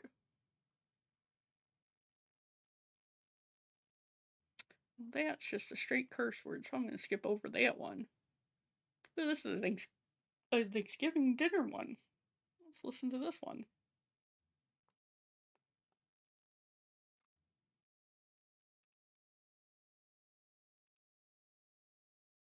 AITA for leaving a Thanksgiving dinner? We went to Thanksgiving at my mother's house. It was hard to convince my husband to do this because my mother is notorious about making everything about them. Anything that deviates from them causes conflict. I was just excited since my brother that I missed was going to be there. We had already had issues prior to this incident. For example, I got yelled at because I had to borrow a room to breastfeed my child. They did not understanding why I wouldn't do it in front of everyone. Another is that we had a house full of kids under the age of 4. 3 were even under that age of 1, and so many 2 and 3-year-olds, they kept touching the decorations that looked like dolls and blocks. I suggested putting them higher because there were too many kids to watch, especially since half the parents were helping cook at her command. But got told off about how kids should just be taught to not touch things. She has taught lots of kids not to, then left everyone to figure how to control so many kids with no help. There were many instances like this. The breaking point: I have bad food allergies. My husband has them as well. It is something everyone had known for years. One of the significant allergies that we both share is soy. For me, it's actually just mild. Worst that happens is mild throat issues and I throw up. Mm. For my husband, it causes such severe internal irritation, due to a combination of medical conditions, that he gets significant GI bleeding. I don't Oh. expect anyone to remember this or even to make food we can eat. I just need to know it's in the food so that we don't eat it. I asked earlier when Yeah. the food was being prepared if the green beans had soy in it because I know that sometimes people in the South add it to make dirty green beans. I was told no, so imagine my surprise when I went to put it on my plate and it was swimming in brown liquid. I turned around and asked calmly, "Does this have soy in it?" Again. She responded with a sarcastic yell in front of the entire family, "Well, of course it does, how else am I supposed to make dirty green beans?" And I had reached a boiling point. "I don't care that it has soy in it, mother, I just need to know because you know we are allergic." We then packed up our kids and left to enjoy Thanksgiving at his parents' house, who had food that we could eat and there was no fighting. Maybe I've just become spoiled lately because my husband's family seems to put in extra effort to care for each other. Planning to travel? Don't Hmm. miss the top museums, I don't think galleries, you're. and gardens during your next adventure. uh, I don't think you're the a hole. I think. Yeah, I don't think you're an a hole, especially if it causes some GI bleed, and they know this. And you're being quite literally quite nice about them not expecting any food. I'm a vegetarian, and I don't expect people to make vegetarian meals. In fact, I don't ever want to have a tofurkey in my life. And maybe it's good, but I just have an aversion to it. But um, but making a whole like, I yeah no, because it's an allergy, they have to take it seriously in my book. And if you have more fun somewhere else, and that's I mean, they're just not being even remotely helpful. So, yeah, no, I agree with going to the other house. Download Bloomberg Connects Nope. for expanded access to Stop. Great. AITA for not sharing my inheritance with my cousin that her father left me. Throw away. I, 32F, used to have this really cool Uncle Bill. He and my Aunt I love a good Sarah, uncle. 55F, started dating when I was 3 and we just had this type of instant bond. I loved this guy and he spoiled me to pieces. It was a constant joke that the only reason he married my aunt was so I'd officially be his niece. He was ecstatic when my Aunt Sarah became pregnant because being a dad was something that he always wanted and adored my cousin Julie, 24F, for the first few years of her life. Then one day while Bill was out of town, I was sleeping over and in the middle of the night I woke up to use the bathroom and heard the back door slam. It had a very distinct sound. I was curious and peeked out the window from the room that I was in that was overlooking the backyard. There was a man there talking to my aunt, laughing and hugging before we went away, and the way that he left was not circling around to the front where the other cars would be going over the fence, and I thought that was weird. I went back to sleep and when I woke up Bill was back, and without thinking I mentioned what I saw during breakfast. Sarah tried playing it off but she was You also weird about child? it. Unfortunately, that began an avalanche of mess, and not only did it come out that Sarah was having an affair and Julie wasn't his, but my mom and maternal grandparents knew and said nothing. There was a divorce, and while Bill let Sarah have the house he knew she couldn't afford to maintain it, left the country, he had dual citizenship, and never tried to stay in contact with Julie. It was heartbreaking. I missed Bill and I was sad for my cousin, so I became a target for her and Sarah's anger. In their mind, if I hadn't have said anything Bill would have stayed. I felt so guilty You were about it for cheating. years that I accepted their acts of wrath in silence, but when Julie hacked my email to reject my offer of admissions to my dream college and 2 scholarships, I just couldn't take it anymore. Holy crap. There was a huge blowout between my mom and Sarah. We've all been VLC since. Fast forward 2020 and I happen to see Bill on social media and I shoot him a message. Ironically, I was surprised that he responded and he asked about my life. We would talk for a while after that but never once brought up Julie or Sarah. Bill Hmm. never married and found out he couldn't have bio kids, and I knew that was tough for him. Unfortunately, Bill has passed away. I went to the funeral in secret just to pay my respects and then went back home. I expected nothing, so I was surprised when Bill's lawyer called and told me that I was left an inheritance. I was surprised, and so was Bill's ex-girlfriend, because she tracked me down on social media and put me on blast where all of my extended family could see, and word got back to Sarah and Julie. They think that I'm a witch and my grandparents want me to split it to keep the peace, but I kinda don't want to given how they Nope. treated me. AITA. Yep. No. Welcome to r/am I Nope. the I asshole. agree with I agree with Reddit. Definitely not the asshole. Absolutely not. They're just mad because they got caught doing bad behavior and then they treated you like it was. It's just bad. Anyhow, moving on to the next one. AITA for embarrassing my sister by speaking her fiance's native language with his family better than she could. My 24/F sister Lily, 26/F, got engaged to James, 26/M, who's originally from another country, I'll say France, for this post. They planned their wedding for 2 years after their engagement, and for a trip to meet James' family 1 year after their engagement. I was excited for her and excited to go abroad for the first time, so Lily and I made a pact to learn French together so that she could make a good impression on James' family, since we were going to be staying with them for 2 weeks and hoped to be invited for future visits. I took it seriously, enjoy learning the language, and was able to get to about B1 fluency with a combination of apps, immersion with newspapers and YouTube videos, and a local beginners course. Lily started strong, but for whatever reason she started flaking on things like her Duolingo streak, and brushed me off when I tried to FaceTime and have practice conversations. In France we met James' family, not all of whom speak English, which meant that Lily stumbled along in the French that she had learned and I was often translating. After only a short time mingling, Lily pulled me aside and asked me to tone it down, especially in front of James' grandmother, who she wanted/needed to impress the most and who speaks no English, and to act like I could basically only understand English.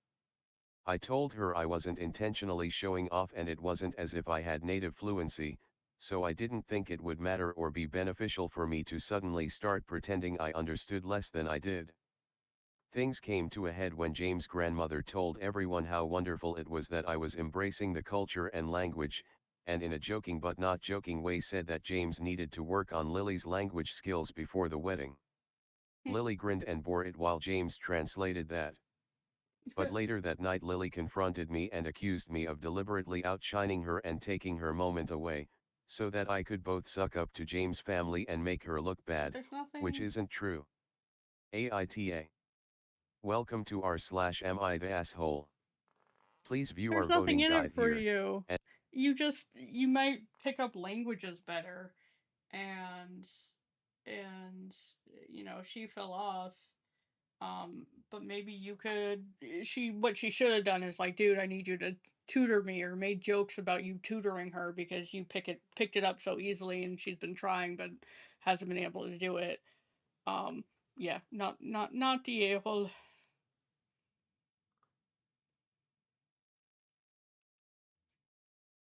Let's see what this one's about. AITA for not helping my roommates pay to end our lease 6 months early. Maybe. AITA for not paying my roommates to end our lease early. I'm 20, my two roommates are 19 and 21. We've lived in our apartment since April 2023 and our lease ends November 2024. It was supposed to be 18 months. Well, just 2 days ago, I was sat down with one of my roommates who was explaining to me that she can no longer live here. Gave a very vague explanation why and then told me that she already discussed this with our third roommate, who decided she would be moving out as well. To me Oh, this is insane. Our yeah. rent is $2,100 a month between the three of us. They want to move out by May. We would have to give 60 days notice and pay a Yeah, you have to. $3,800 termination fee, plus rent on the first of each month during that 60-day period.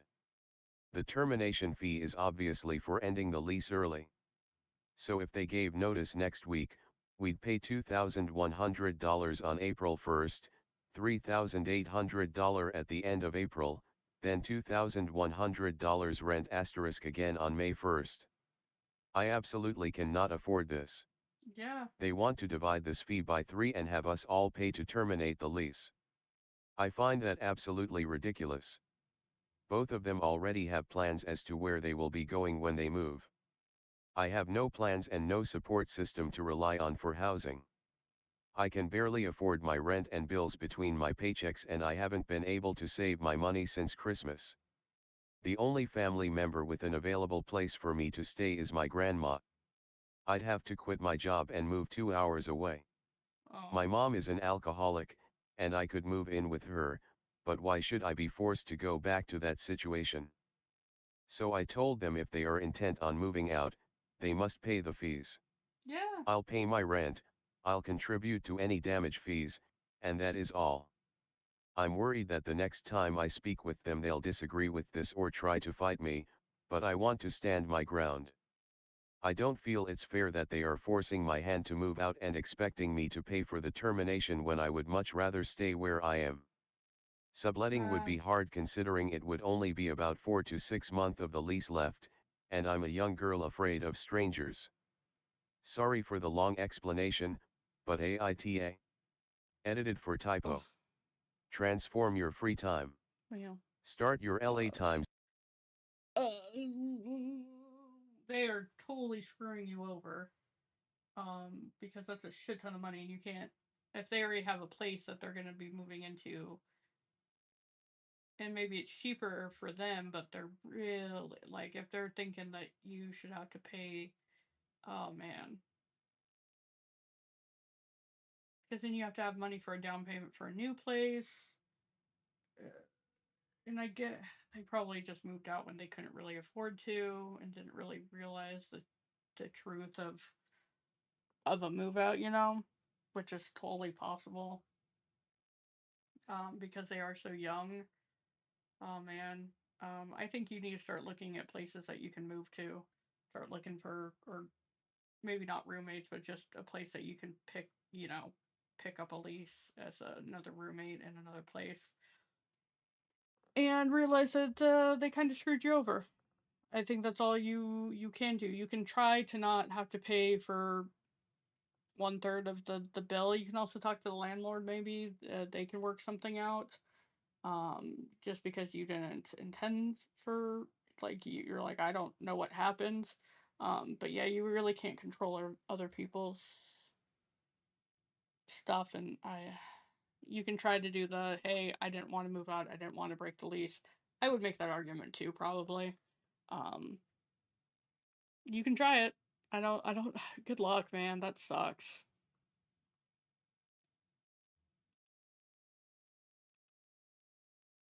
Subscription for just $1. Snap. This one. Wipta, 23F, for telling my colleague that I don't want to work in a team with his annoying, rude and inappropriate direct hire. 44F. Recently, a new colleague, 44F, was hired to work in my department and she has taken somewhat of a liking to me. 23F. I do the admin work in my department, it's the lowest position, but I answer directly to the boss of the department because I am like his EA. She was hired by my colleague and reports directly to him, he is the senior manager and she is the manager. The senior manager, 28M, and I were a small team before she was hired and now she is the third member of the team. He taught me almost everything I know.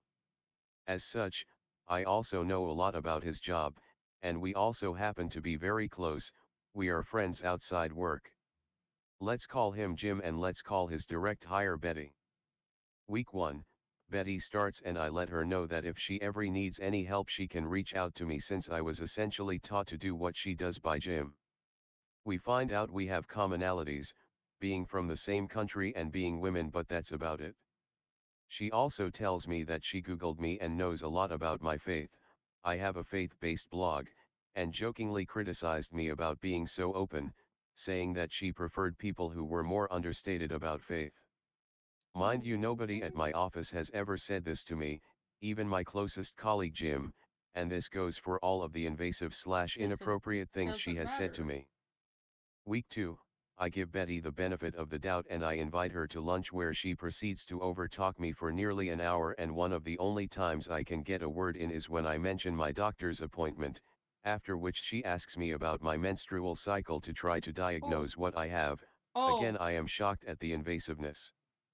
Week 3, she invites herself to lunch with me and proceeds to tell me her entire life story. At some point we talk about diet and I share that I struggle with consuming too much sugar, big mistake because now she brings this up frequently, along with my hairstyle, my outfits and even comments about my body and how voluptuous it is.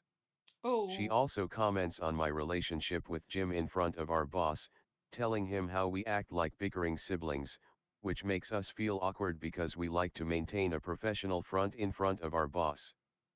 Week 4, Betty jokingly calls me elitist, classist, and bougie after I share about my life, the fact that I've gotten into my dream law school and will be attending there soon, the places I have traveled to and the schools I attended. She also makes this conclusion because I talk proper. This shocks me as I have literally only known her for 4 weeks, and we work hybrid so I see her 2 days a week. Because of all of these inappropriate incidents, and other little things I don't have the character space to share, I'm wondering if I would be the off for telling Jim that I don't want to work closely with her any longer. Nope. TLDR, Wipta for telling my colleague that I don't want to work closely with his rude direct hire. Welcome to r/am I the asshole. No, I think you need to have that conversation. I think you absolutely need to have that conversation with uh with your boss about the fact that it's gotten into the inappropriate territory. I think that's totally fine. If you have an HR department, you can go to them if you don't feel comfortable talking to Jim. But I definitely think you need to make some kind of action because she's. I mean, you can also try talking to her, but she's being completely unprofessional asking about stuff. She's probably thinking it's just girl talk, but I don't know. You're obviously uncomfortable, so you can try bringing it up to her, but if that doesn't work, go to the boss. And you can't say I don't want to work with her, but you can say that this is what's going on. Generally speaking, they're like, okay. Um, oh, that's a really short one. Let's go to a different one. Here we go. Please view our voting guide here, and Nope. Starting on this one. AITA for not wanting to visit my friend's nasty house anymore? Hi Reddit. I hope everybody is doing well. First of all, I would like to say that I have tried to not be judgmental, and my friend has even mentioned to me that she knows her place is very messy.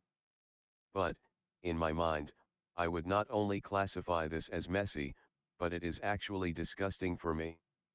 I cannot escape into a single room in this house that does not have a foul odor, kitchen, rotting food, living room, cat litter, etc., and going to my friend's house stresses me out now. I oftentimes have my nose tucked into the top of my jacket, because the cat litter / cat poop smell is so bad. When my friend's cat uses the litter box, she just says we can go outside to smoke until the smell goes away. But, when I go back inside, I still smell the cat poop smell. My friend invited me over for dinner, and I said I would come hang out, but I'm not that hungry. I try to avoid eating the food at her house. I drew the line when I saw her dispose of cat litter in the kitchen trash can, which is right above the silverware drawer. I am sad and I feel like the asshole. But, my friend is often over at my house, and the kitchen in my house is probably the room that gets cleaned the most. When I invite my friends over to my house, I make sure my space is clean, because I could not expect them to be comfortable in a disgusting place, or feel comfortable eating food that came from a disgusting kitchen. I feel like the asshole because I love my friend, and I want to spend time with her. But, I am not sure how she expects me to hang out at her house, or eat the food she makes, when she has seen how I like to keep my space and prepare my things.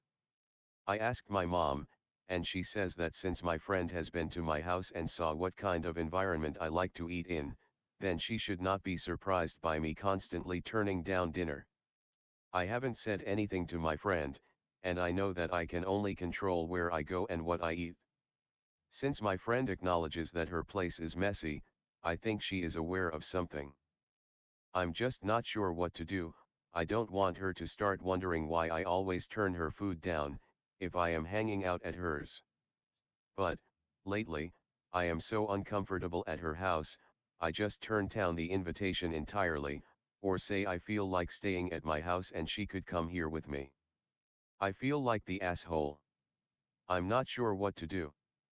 Welcome to r/am I the asshole.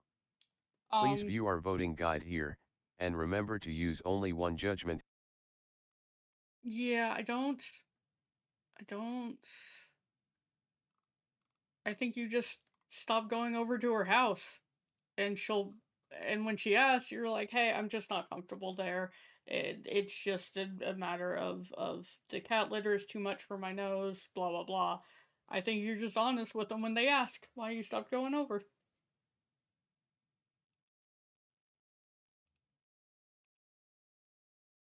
AITA for not lending my dad 10k. My parents divorced before I turned 3 because mom realized dad was hopeless at his finances and he ruined our family's financial situation back then. Mom is a hard-working woman, she earns enough to support our life as a single mom. Mom always said that dad owed her a lot of child support since I was young. Dad had been paying mom child support till I moved to a different city for uni. He then paid me directly around 240p/W to help me pay for my rent. Also at the time I went to uni, dad married a lady, who brought in a daughter 13 years younger than me. Stepmom does the same occupation as my dad, so they have been working together in the same shop, run by dad, since then. As soon as I graduated, I stopped receiving money from him. Now I am a 30F, working at an okay average paying job, and I have a mortgage. I see dad and stepmom a few times a year, but I am never aware of their financial situation because I can see my stepsister using the newest iPhone and she has had her own MacBook since she just got into high school, so I always thought they were doing okay. I have heard things from mum about dad because he has been asking her to lend him money 2 to 3 times each year over the past few years. Mum was nice enough, so she did lend them the money. FYI, mum is on good terms with stepmom cause stepmom is a genuinely nice person, I like her too. BTW, she is my second stepmom, the middle one was a lady dog, story for another time. Recently, mum realized they don't pay her back on time. They only need to pay mum a few hundred per week, mum lent them around 5k to 10k each time, so mum decided this will be the last time she lends them money. At this point, you may wonder why dad doesn't have money. As a man in his mid-60s, dad spends way too much on food and his hobby of collecting antiques, dreaming of reselling them one day and making a fortune. He can easily spend hundreds on a meal eating out, and he spends thousands buying antiques. In his shop, he even has a display cabinet of the antique items he collected, and their home is filled with all kinds of antique furniture. His obsession with antiques has grown substantially over the past few years and no one could stop him. Stepmom is also very upset about this situation, but she couldn't do much because dad manages their money. I have told him to stop buying antiques multiple times, but he never listens. Tonight, dad sent me a text asking me to lend him 10k. I'm sure he went to mum first before asking me, so mum must have rejected him. I told mum about this and she said stepmom told her, dad owes 10k for their mortgage, 2 months of rent for his shop and 50k credit card debt. I don't believe lending him 10k will solve the problem. I have offered to help him sell his antiques online so he can try to cash out as much as he can. AITA for not lending my dad 10k? Nope. Welcome to Because he's r/mid gonna keep asshole. doing it. Your mom's been enabling him for years to be bad with his money. If it was a one-time thing, it'd be a different story. But this is a consistent pattern for him. So I agree with not lending him the money. This is a long one. Please view our voting guide here, Nope, and nope, remember to stop. use And this one. AITA for defending my sister. Before I begin, I would just like to say that English isn't my first language, so my apologies if I make any mistakes. I, 22 FM in college and play college soccer/football. I have a younger brother, 8M, and a younger sister, 11F, both also play soccer and are both very good at it. Meanwhile my mom, 50F, and her new boyfriend, 24M, are big-time drunks and total sports fans. Before I continue, I should probably mention that my siblings' biological father died when my younger brother was a month old from a drunk driving incident, and we never speak to my mom's new boyfriend. Anyway, so yesterday my younger sister called me asking her to come to our house, and at first I was confused of why she was asking for me to come, but then I guess I remembered how abusive and toxic my mom could be when drunk. My mom is somehow always drunk. Luckily this was around 6 p.m. so I was already done all of my classes and I went straight to my mom's house. When there I saw my mom and her boyfriend on the couch, drunk, and I heard my sister crying in her room, but my younger brother was nowhere to be seen. When I entered my sister's room I saw her crying on her bed, clearly in pain, and my younger brother trying to comfort her. I sat on my sister's bed and I asked my brother what had happened. Here's what he said: _____ had a soccer game and she scored 5 goals but missed one. Then mom brought her home and started yelling at _____ and hitting _____. Then mom went straight to the couch to watch more soccer with her boyfriend. When he finished I was furious and I got up and went straight to her, not able to contain my rage. By the way, my mom was drunk at this time like always. I started yelling at her. I don't remember what exactly I said, besides there was way too much, Then in her drunken state she tried throwing a glass bottle of a mysterious liquid at me, but due to how drunk she was, fortunately she missed. I decided to take my siblings to one of my friend's house who had siblings my sister and my brother's age, and while there my siblings and their siblings were getting along well, and during that time I reported my mom to the police while my friend was right by my side. I did ask my mom if I could take them, and she agreed in one of the most mean ways I have ever heard, which I will not specify.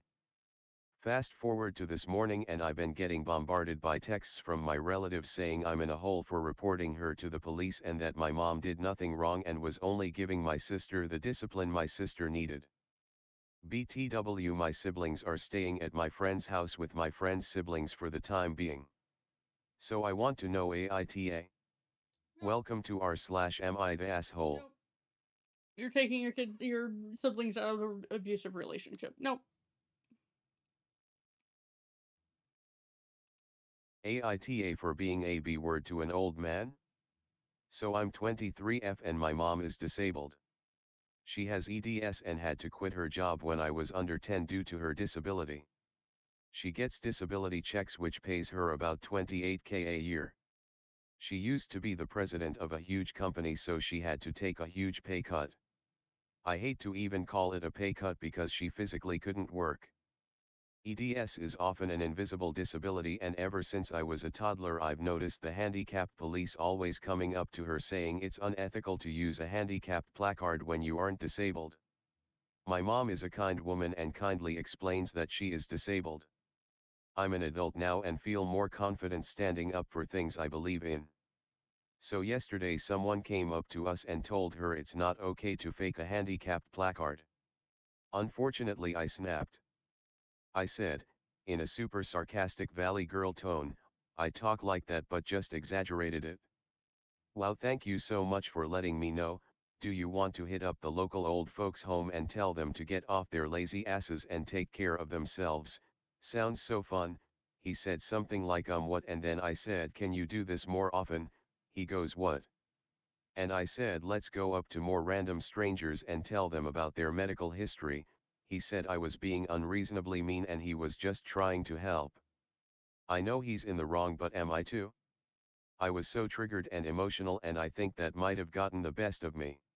Hmm. But maybe I'm justified, I don't know. If one more person tells my poor almost bedridden mother that she isn't disabled, I'm going to lose it. I know I need to calm down, but ugh. Welcome to r/am I the asshole. Okay. So I think you probably need some therapy. I think what people are trying to do is the right thing. Because they look at someone and go, oh, they're not disabled. Because there are fraudsters out there. There are people that claim fraudulent disabilities and things like that.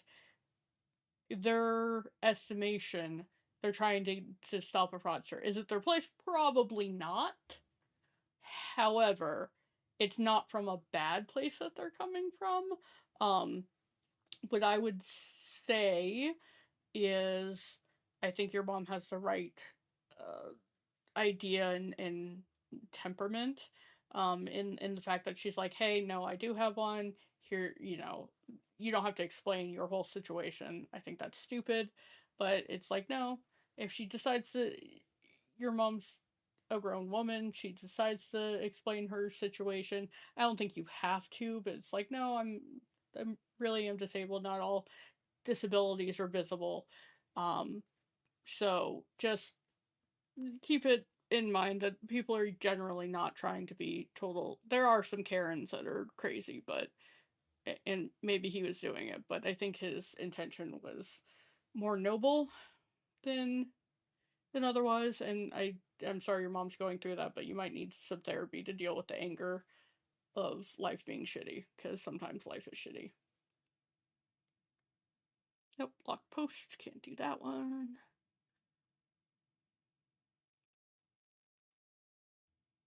Please view our voting guide Nope, here, nope, nope, and nope. remember to Always do that. Okay. AITA. My dad gave his girlfriend a spare key. Sorry if the formatting is wrong. I'm typing this out mobile. I have recently learned that my dad, 60M, has given a house key to his girlfriend, 59F, of around 6 months. Myself and my husband have lived here for around 2 years as we are currently searching for our first house to buy. His girlfriend is very intrusive, and she puts her opinion across when it isn't asked for. There was also a time where my husband and I were eating our dinner and she started taking our plates away when we hadn't even finished eating. Boundaries have now been put in place for this. Now, I understand that this is my dad's house and we are just living here, but we pay our way, pay board, and keep the house clean. I'm angry because it wasn't discussed with us before he gave her the key. Mm, We're thinking of unfortunately. getting a lock for our bedroom door because I don't trust her to not look around when no one else is here. AITA for feeling this way? Edit, just to clarify, we haven't been looking for 2 years. We have been saving up enough money to be able to buy a house this year. Before we moved in, it was agreed between all parties that we would be able to live here because of circumstances changing. We understand that his circumstances are changing now as well, which is why we have been pretty active trying to find a house. We've received our agreement and principal and have already viewed some houses and have 3 lined up next week. Welcome to r/am I the asshole. Okay. Please view our voting guide here. They said not the asshole because of the before the move-in an agreement. But it's, I mean, the fact that he didn't talk to you, it's inconsiderate. But I don't think you're necessarily asshole for getting a lock on your door temporarily, just for the time being. If you do have that issue with her, so just do that. Unless your dad says it's not right, because it technically is his house. It technically is their house, and I appreciate that you pay room. Oh, you pay room, you pay board. Oh, because then you're just renting a room. Yeah, you can put a lock on it. But he can definitely give. No, I don't know because you have tenant rights. I don't know what that is legally. That might be a legal question rather than a moral question.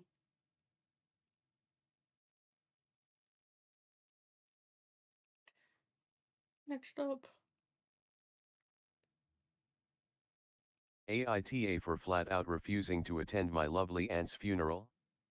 TL, DR, my weirdest, and potentially worst, quirk is uncontrollable, inappropriate laughter at funerals.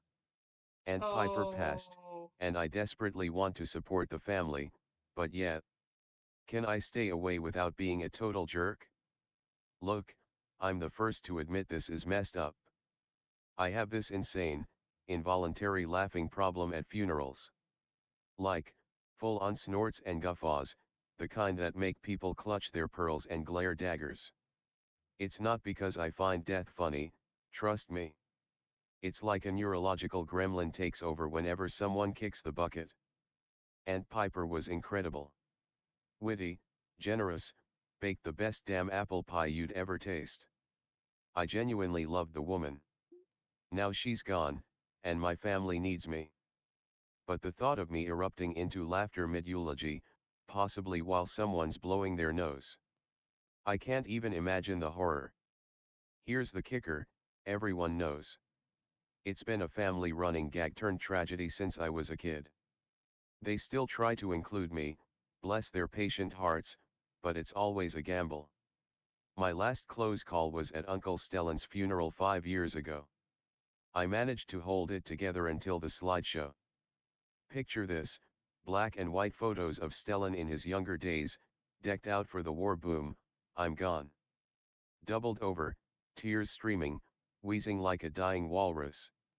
It was awful. So, here I am, torn between supporting my family and avoiding public humiliation, Oh. and potential restraining orders. Am I the ultimate bad relative for staying away? Should I suck it up and risk a laugh riot at the service? Or is there some middle ground where I can show my respects without turning the whole thing into a SNL skit? So, here I am, torn between supporting my family and I think you go and I think you sit in the back so you can excuse yourself if you start getting the giggles.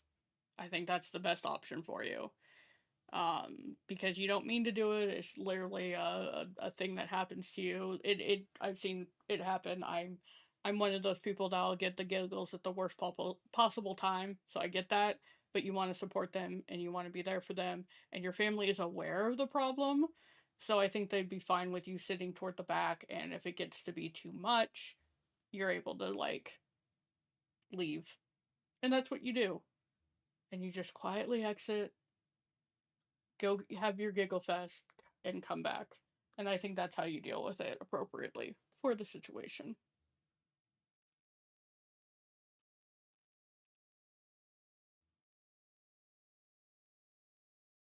I think we're gonna keep going.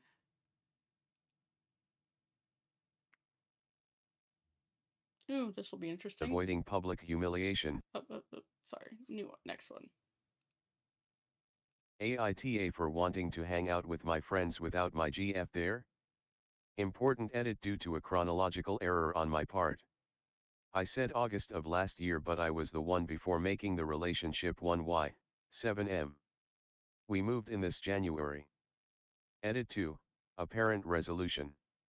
She and I did talk about it, and she mentioned she doesn't feel time alone in a room together counts as quality time together, but that is what makes me tick, so I thought she wanted that but for more hours than exist in a day, lol. At the end of the day but not because she had mentioned it a while back but I forgot about it, and we both came to the Okay, agreement that this is we'll the make effort to edit. do So hold special. on. Let's Title says most of it. start here. I, 23M, and my girlfriend, 25F, have been dating since August of last year. She's been really enjoyable for most of the relationship, but since about 2 months ago she has been increasingly possessive and unwilling to let me do anything by myself, for even a moment. She gets mad when I leave the room by myself, even angrier when I have band practice or other social activities to which she isn't invited, and acts like we never hang out even though we live together, and I've been making efforts to find things for us to do together that will be more fun than lay down and watch TV for the 80th day in a row. We went to a museum last week, hung out 2 nights ago to watch a show together. I went out with some bandmates by myself last night to jam and hang out, and she got so mad that she refuses to speak to me, and when I try to explain that it's not I don't want to ever hang out with her, it's just I need a balanced social diet, she got mad and said we don't hang out, as I suppose some way of being annoyed that I like to spend time with more than one person ever. Am I wrong for wanting to have a balanced social diet and spend time by myself, with her, and with my friends and bandmates? Or is she right, and should I make more effort to spend more time with her even though we've been together 5/7 nights this week and I've been going out of my way to find activities she can participate in since she recently had a seizure and can't walk very well during recovery? I always come home before midnight, and she's always furious with me when I do, despite discussion of what I wanted to do taking place before I leave or even set up social engagements. Nope. She's being possessive for a different reason. Not sure what. That seems very crazily obsessive. Um, she's getting jealous of people that you're not interested in that way, unless there is someone that she thinks you're interested in that way. And I think it's crazy, and you do need boundaries, because what do you talk about when you don't when you spend every living second together? It's people can do it, but I don't think it's the ideal situation. AITA for expecting my partner to clean or pick up around the room/house while I'm at work. AITA, am I the asshole? For asking for help cleaning while I'm at work. I work and primarily provide. My boyfriend stays home, he chills, makes music, plays video games or binge watches TV. This morning I asked him before leaving for work, can you do some things around the house please, take out bathroom trash and wash the towels, and then I am meet with a long pause, then my BF tell me I just woke up, can you ask me later, I don't feel like compromising, in my head I'm thinking is it that hard to do? Can you tell me yes I'll do it later today, then follows 20 minutes later to call me and tell me I looked it up and it's bad to give your partner chores before you leave, is it really a bad thing? Mind you, I legit say I'm asking for help. Apparently whenever I ask for help it seems to be hard. And he says he does it when he wants to, that if he does anything is going to be because he wants to, not because I asked. I work and primarily Mm, he's a jerk. He just doesn't want to clean, and he's gaslighting you. Getting good at these. I'm so quick. I think I need more information. I guess it every time you ask him. I don't know. AITA for not going on a trip that hasn't been planned yet. Hi everyone. Okay. Happy day. Context, I, 20F, have 4 friends, 21FS, who've been planning a trip of all 5 of us together since December/2022, but due to each of our jobs and financial situations, it had been pushed to July/2023. In July/2023 one of our friends, I'll call her J, cancelled last minute, 6 hours before we were going to meet at the airport. She didn't exactly give us a reason at the time, but later that week she told us she wasn't feeling well because her father had fought with her that day. We had bought everything, but everyone decided to not go without her. I turned down a nice family trip with my parents and brother to go on a trip with them, so I ended up spending my 10 days of unpaid leave alone at home, but it Oh. happens. I didn't want to lose all the money we saved up for this trip, so I used my time to call the hotels, tours, and the airline myself to try and get a refund for everyone. It worked, and the only thing that I wasn't able to get was the refund for the plane tickets. Hmm. Now back to 2024.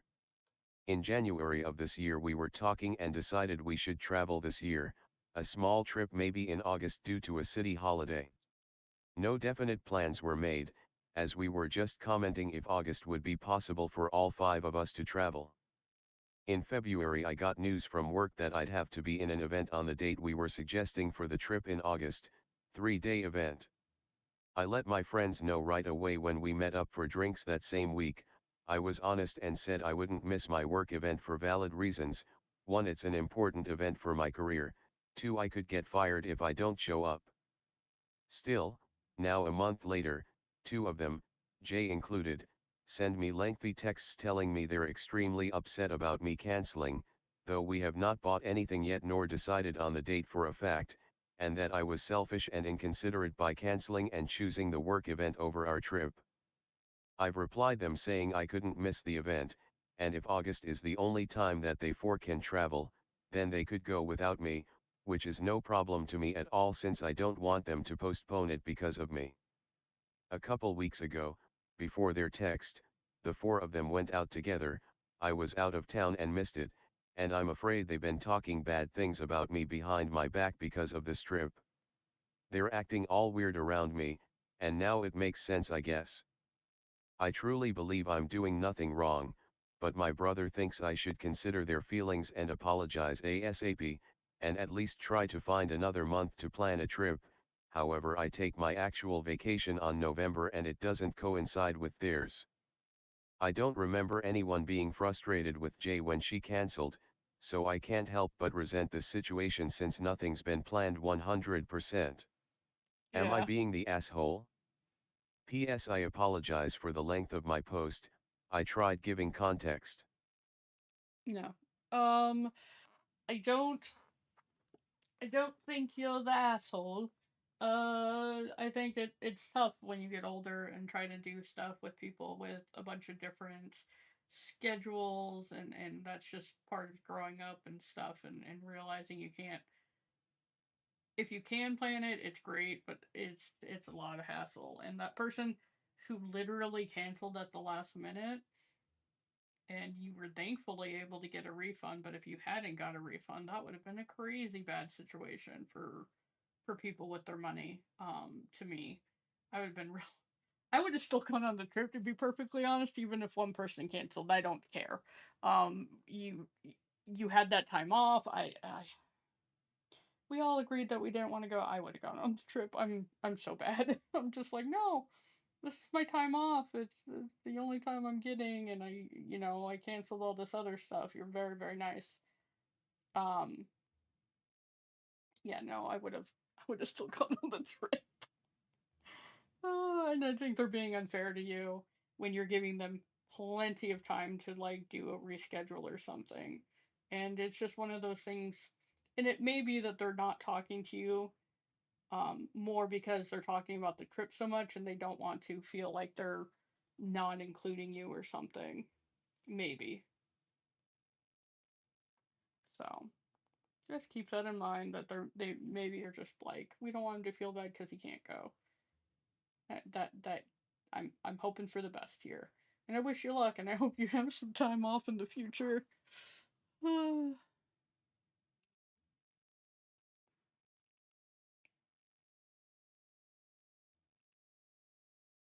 AITA for driving of and not waiting for my GF. AITA for leaving my GF, because I didn't want to wait for her anymore. Here is a short story.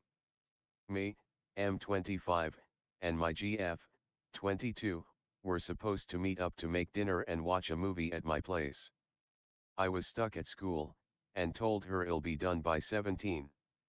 She asked me if I could pick her up when I was done, which I agreed to. A little after 17 I drove to get her.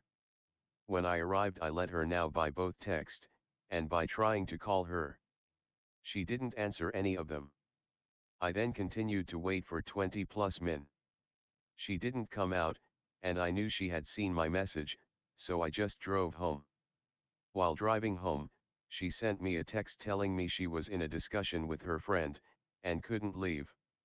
She then asked me if I now could come get her again, now that she was done. I obliged, and drove back there. Then, same thing happened again, and ended up waiting at least 20 more minutes until I said F it, and drove home to make dinner alone. Now over 2 hours since we originally were supposed to make dinner. Later she sent me a text, asking if I was irritated and mad at her, which I answered a clear yeah to. Yeah. Now she is mad at me for being insensitive and for saying I got irritated by waiting that long. Sorry for the long. No, you have the right to be irritated. It's she's being ridiculous. She could easily send you a text, "Hey, it's gonna be another 20 minutes. Go grab ingredients for dinner," or like, "Hey, come for another." Yeah, no, she's being inconsiderate of your time. That's sucky.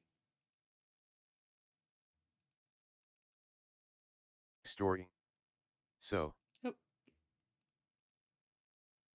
AITA for putting my mother-in-law in her place. My mill, F73, and I, F37, never had the best relationship, but since my Phil died February 2023 we clash even more.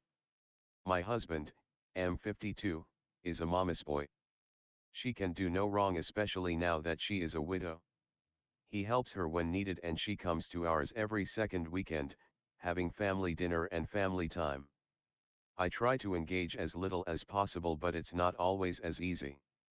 Our two children, F16 and M13, hate the weekends she visits because they feel obligated to spend their time entertaining her. Her family image is just sunshine and roses where you have no arguments and never raise your voice. I on the other hand think arguing is not always bad and sometimes needed for a fresh start. Now for my most recent situation, while at dinner my husband and I got into an argument and it got heated, especially from my side. For a little context, he lost his job and is suing his ex-employer for settlement money since they laid him off. We were arguing about what's gonna be an acceptable monthly salary for him to start a new job. She jumped in and wanted tell her part, to which I told her to keep out of it because it has nothing to do with her in a loud voice, to which she had a meltdown and left, practically running away. My husband says I am in the wrong for telling her off. I don't know anymore. Welcome to r/am I the asshole. Please view our voting guide here, people and voted her remember an to use asshole, and only I'm one not judgment in. sure. Uh, Okay, this is what someone said. YTA. Uh, Mother-in-law inserting herself into a private financial discussion between you and her husband is an issue.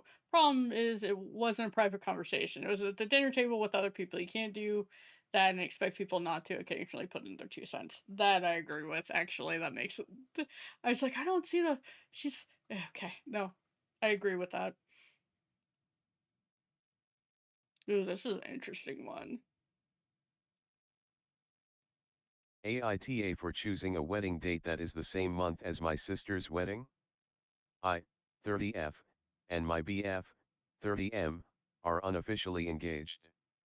When we started dating in 2022 we discussed marriage, kids etc. and figured we'd probably want to get married in 2025. At the start of this year my BF asked to go ring shopping but wants to surprise me with a proposal, so we're holding off on an official announcement. The thing is, we've been really excited and talking about it a lot to the point where we accidentally started planning the wedding. I know it sounds bizarre, but honestly we've enjoyed laying the framework in secret because there were no outside opinions and the big decisions would be fait accompli by the time we announce it.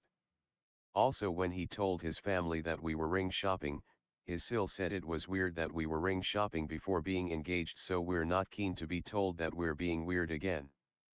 My sister, 33F, and her fiancé, 34M, got engaged 2 years ago and there were no wedding plans, but last year she mentioned potentially doing it in 2025 and told us to block out June, September. Maybe I should have said something then, but it seemed a bit silly and obnoxious to be like, I think I'm getting married then too, when we really hadn't made that commitment and she was the one who was engaged. Now to where I might be taught. My BF found the perfect venue and the only viable date they had was in August, so we provisionally booked it. While talking to my sister last night, she said she is now thinking about August, so I had to tell her. She got angry because she'd already told everyone not to make plans for those months so that we can be available for her wedding.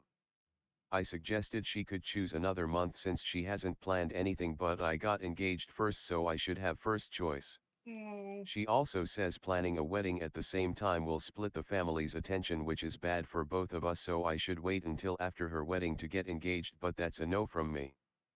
Her final argument, and the only one that makes me question my decision, is that it's cruel to do this considering I know how long she waited to be able to have her moment and this is really important to her. She and her fiancé had been together for 10 years before he proposed, and I know she'd been waiting for at least 5 of those years. I don't want to hurt my sister, but I really don't see the issue. Yes, it's not the ideal situation, but she's having 20 guests at a destination wedding in Italy while we're having a traditional wedding with 150 guests in the town where I grew up. There won't be guest overlap apart from the immediate family, so as long as it's not on the same day, it should be fine, right? The venue we chose really is perfect for what we want, and I'll be away for work for a big chunk of the year, so the date is ideal. We could cancel and search for a different venue, but I really don't want to unless I'm being taught here. My family know now, but none of them want get involved, so, AITA. Welcome to r/am I the asshole. oh. Please view our Yeah, vote. kinda. Like, I don't know. That's a hard one, man. Because she didn't have specific, but she did ask you to block off that time. And you're not technically engaged yet, so no one knew about your engagement. Um, and like different things come up during that month, like bridal showers and stuff like that, and you guys are going to be potentially stepping on toes to do those things. Um, Bachelorette parties and stuff like that, especially if you're uh, like mid month or something like else like that. Like you knew she was getting married, and she said anywhere between June and September is where she was looking. She didn't have anything, and you got lucky, but I mean, she's gonna be hurt because you decided to sit there and spend your time doing that. So, yeah, I agree kind of with your sister. Uh, but it's like a light. All right, here is. Wipta for calling my mom out about her wedding. My husband and I live 3k miles away from my family for background. So my daughter, who is 4 months old, was born with a very serious heart defect that we knew would require open heart surgery shortly after birth. We are fortunately able to put it off until this April to give her more time to grow. My mother has been very much in the loop of this timeline and known since Christmas time that her surgery would be in April. In March, she randomly called me up saying she was going to fly down and visit us in April with her longtime boyfriend. I reminded her our daughter will be having surgery around then and that it's important she's not exposed to extra germs and etc. She casually tells me that she already bought tickets and tells me she'll here between X and Y dates. I was not asked, I was told. I should clarify that they are strictly coming to visit, not help out with my other kids during my daughter's surgery. She wants to visit the beach, go to the aquarium, etc. while they're here. Nope. I'm expected to play hostess. I was annoyed AF at this point, but let it roll off my shoulders. If she happens to be here when her surgery is taking place, and the 1+ weeks she'll be inpatient afterwards recovering, her loss. I'm absolutely not leaving my daughter's side and it's her wasted trip. Yesterday, I get a text from my grandpa, also not local, stating he'll be coming down that week too along with 2 other aunts for my mom's wedding. I was completely blindsided by this wedding. I was informed that my aunts will all be meeting up at my home on specific dates/times related to wedding stuff. Have I mentioned my daughter is having open heart surgery during that time? I texted Nope. my mom for clarification and she laughed it off saying, "Oh yeah, I forgot to tell you we decided to get Nope. married while we're down there." You didn't forget. I'm You livid at chose. this point. Livid that I found out through my grandpa, and that I wasn't asked first. Livid that my mom is putting my daughter's health at risk by trying to expose her immunocompromised self to a ton of new people right It's like before a you can stay at a life-threatening hotel now. surgery. Nope. Livid that at no point did she stop to think that I might just want to focus on my daughter and the fact that they are stopping her heart that week instead of a stupid wedding that was planned last minute. Nope. Whipta for calling my mom out? I guess I really just want her to know how hurt I am that she's valuing her trip and wedding more than my daughter's health and my own struggles. I Nope. Completely conceited. Just insane. Just insane. Nope. Let's hear this one. This probably be our last one. AITA for telling my friend that my husband is not as careless as hers. So I am pregnant with my first child, it wasn't planned but we are extremely happy. I discovered my pregnancy roughly 3 months after my friend had her first baby, and she was super excited for me saying how awesome it would be to bond over motherhood and how our babies could be best friends. We've known each other for 5 years and I can honestly say she's one of my closest friends, but that said we've still had our spats. Recently I've been getting really annoyed with her because she's been talking more about the negatives of parenting than the positives and insinuating that my husband, who is a godsend, will be the equivalent of a deadbeat that won't even know when to feed the baby or change a diaper. She's saying all of this because these are things her partner does. She's told me he didn't feed her for 5 hours and that he wakes her all the time because he doesn't know how to soothe the baby. He's also left the baby unsupervised on the couch at least twice and she's fallen off it both Oh. times. Oh God. She keeps telling me how hard it will be for me and how my husband will do the same things. I've gotten fed up with it and it culminated in an argument today of me telling her my husband isn't a deadbeat and actually cares enough to take baby classes and do his own research. My husband has been making me all kinds of nutritious meals, reading up on how to support me in labor and postpartum, reading up about things that are good for baby's development, and has been asking to spend more time with my sister's baby to have practice with diapers and feeding etc. I told her about all he's doing to prepare for the baby and said how my husband is already more involved in caring for me and baby than hers has been in their daughter's life so far. I'm not saying our transition to parenthood will be perfect, but at least I can trust that he won't let the baby fall off the couch, never mind let something like that happen twice. She started crying saying that I'm cruel and I'll understand when we are both sleep deprived, but she is not the only mother that I know, and her husband's carelessness with their baby is not in the norm from my experience. AITA for saying my husband will be a better dad? Yeah. EDA, this isn't the first time she's made rude assumptions about my husband. I've been supportive of what she's going through and offered help and support whenever I can, even letting her vent to me about her husband almost daily, but there's only so many ways I can softly redirect the convo and say that my husband isn't the same. Welcome to r/am I the asshole. Please You're view our voting guide here. you're a little bit you're a little bit of an asshole because you're just like, you essentially called them a deadbeat, and it's like you actually don't know what's going on. Um, Maybe he didn't have a sister he could go to do the classes. Maybe he's kind of clumsy. Maybe he, you know, didn't realize what he was doing when the incidents happened. Because I, I don't know him, so maybe he is just very careless and very awful.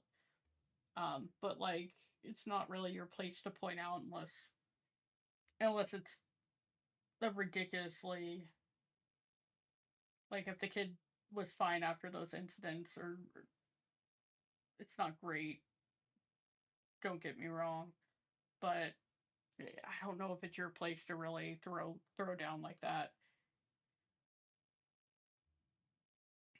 And she wanted to bond with you, and you guys just not might not be the right fit for each other. And you do have to. I mean, it's not like you've had multiple kids. She's just kind of explaining her situation. And yes, it's always negative because she's kind of in the throes of the early stages of having a baby, which is the sleep deprivation, you know. And and and so maybe she's a little strung out from having the new baby. And so a little kindness toward her, because you hope that I'm guessing you hope, like, if you're having a tough time, she's also kind to you. Once that becomes a thing, so for you, and I remember a story of a friend of my sister who was like, I'm I'm gonna only um cloth diaper my baby. That's all I'm gonna do. I'm just gonna cloth diaper the baby. And I don't understand. And she was like talking. She hadn't had the baby yet, but she was talking about how she didn't understand people that didn't cloth diaper. It's the best way to go. It's the best way to do this. It's the best way to do that. And what she eventually came to find out is that it's really hard to cloth diaper a baby. It takes an extreme amount of time and energy to go through that, and not everyone has that time or energy, especially if you're still working, especially if you're, you know, everyone's doing their own thing. And she realized, like, her optimism about the type of parenting she was going to have wasn't actually the reality of the situation for her. And it might be right for you but not right for other people, because the realities of having a kid is it's hard, it's tough, it is not easy. um and she may be just expressing that in the wrong way to someone that's about to be a new mom. um but and yeah, I don't know, just be a little kinder to people, I think, is a general term. Like, women are so hard on other women already about everything, that when she's going to you with the reality of the situation, and it's her reality, it's not a wrong reality, maybe you just need to accept that she's venting a little bit because she's having some adult time and she can vent. And she's like, oh, my husband's just kind of a klutz and he doesn't really know what he's doing. And so you got to be prepared for that if that's what happens with your husband. And it's, you know, it's just a reality situation. So, anyhow, it hit our 5 o'clock mark. I'm going to put this off to the side and we'll finish it on another stream where I have a project that goes a little quicker um, than anticipated, which is fine. I'll let that dry and then put it back in the box. But I will show you what we did, and then I will probably show it off again when we get to the show it off again once I get all the grout done on it. I could probably do the grout now. Uh, Actually, I could probably do the grout now. It's already 5 though. So this is what it looks like. They look like they're pretty solid on there. I was gonna look at the instructions about grouting. Okay, instructions are over here. Oh, you can't even see it because I changed the motif.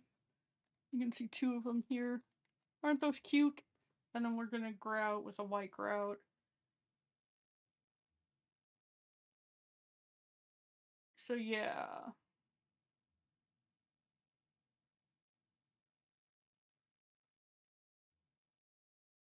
It's once completely dry, and I think it still needs some time before it gets completely dry.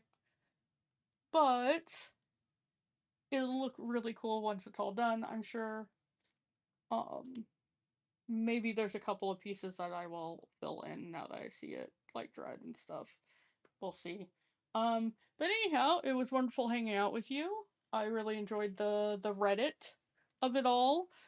Maybe I'll do more of this in the future when I'm doing my streams for I had this kind of crooked all stream. Anyhow, but we'll see you on Wednesday for probably the finale of Sons of the Forest, Friday, and Sunday. Next Sunday, I will be streaming, even though it's Easter.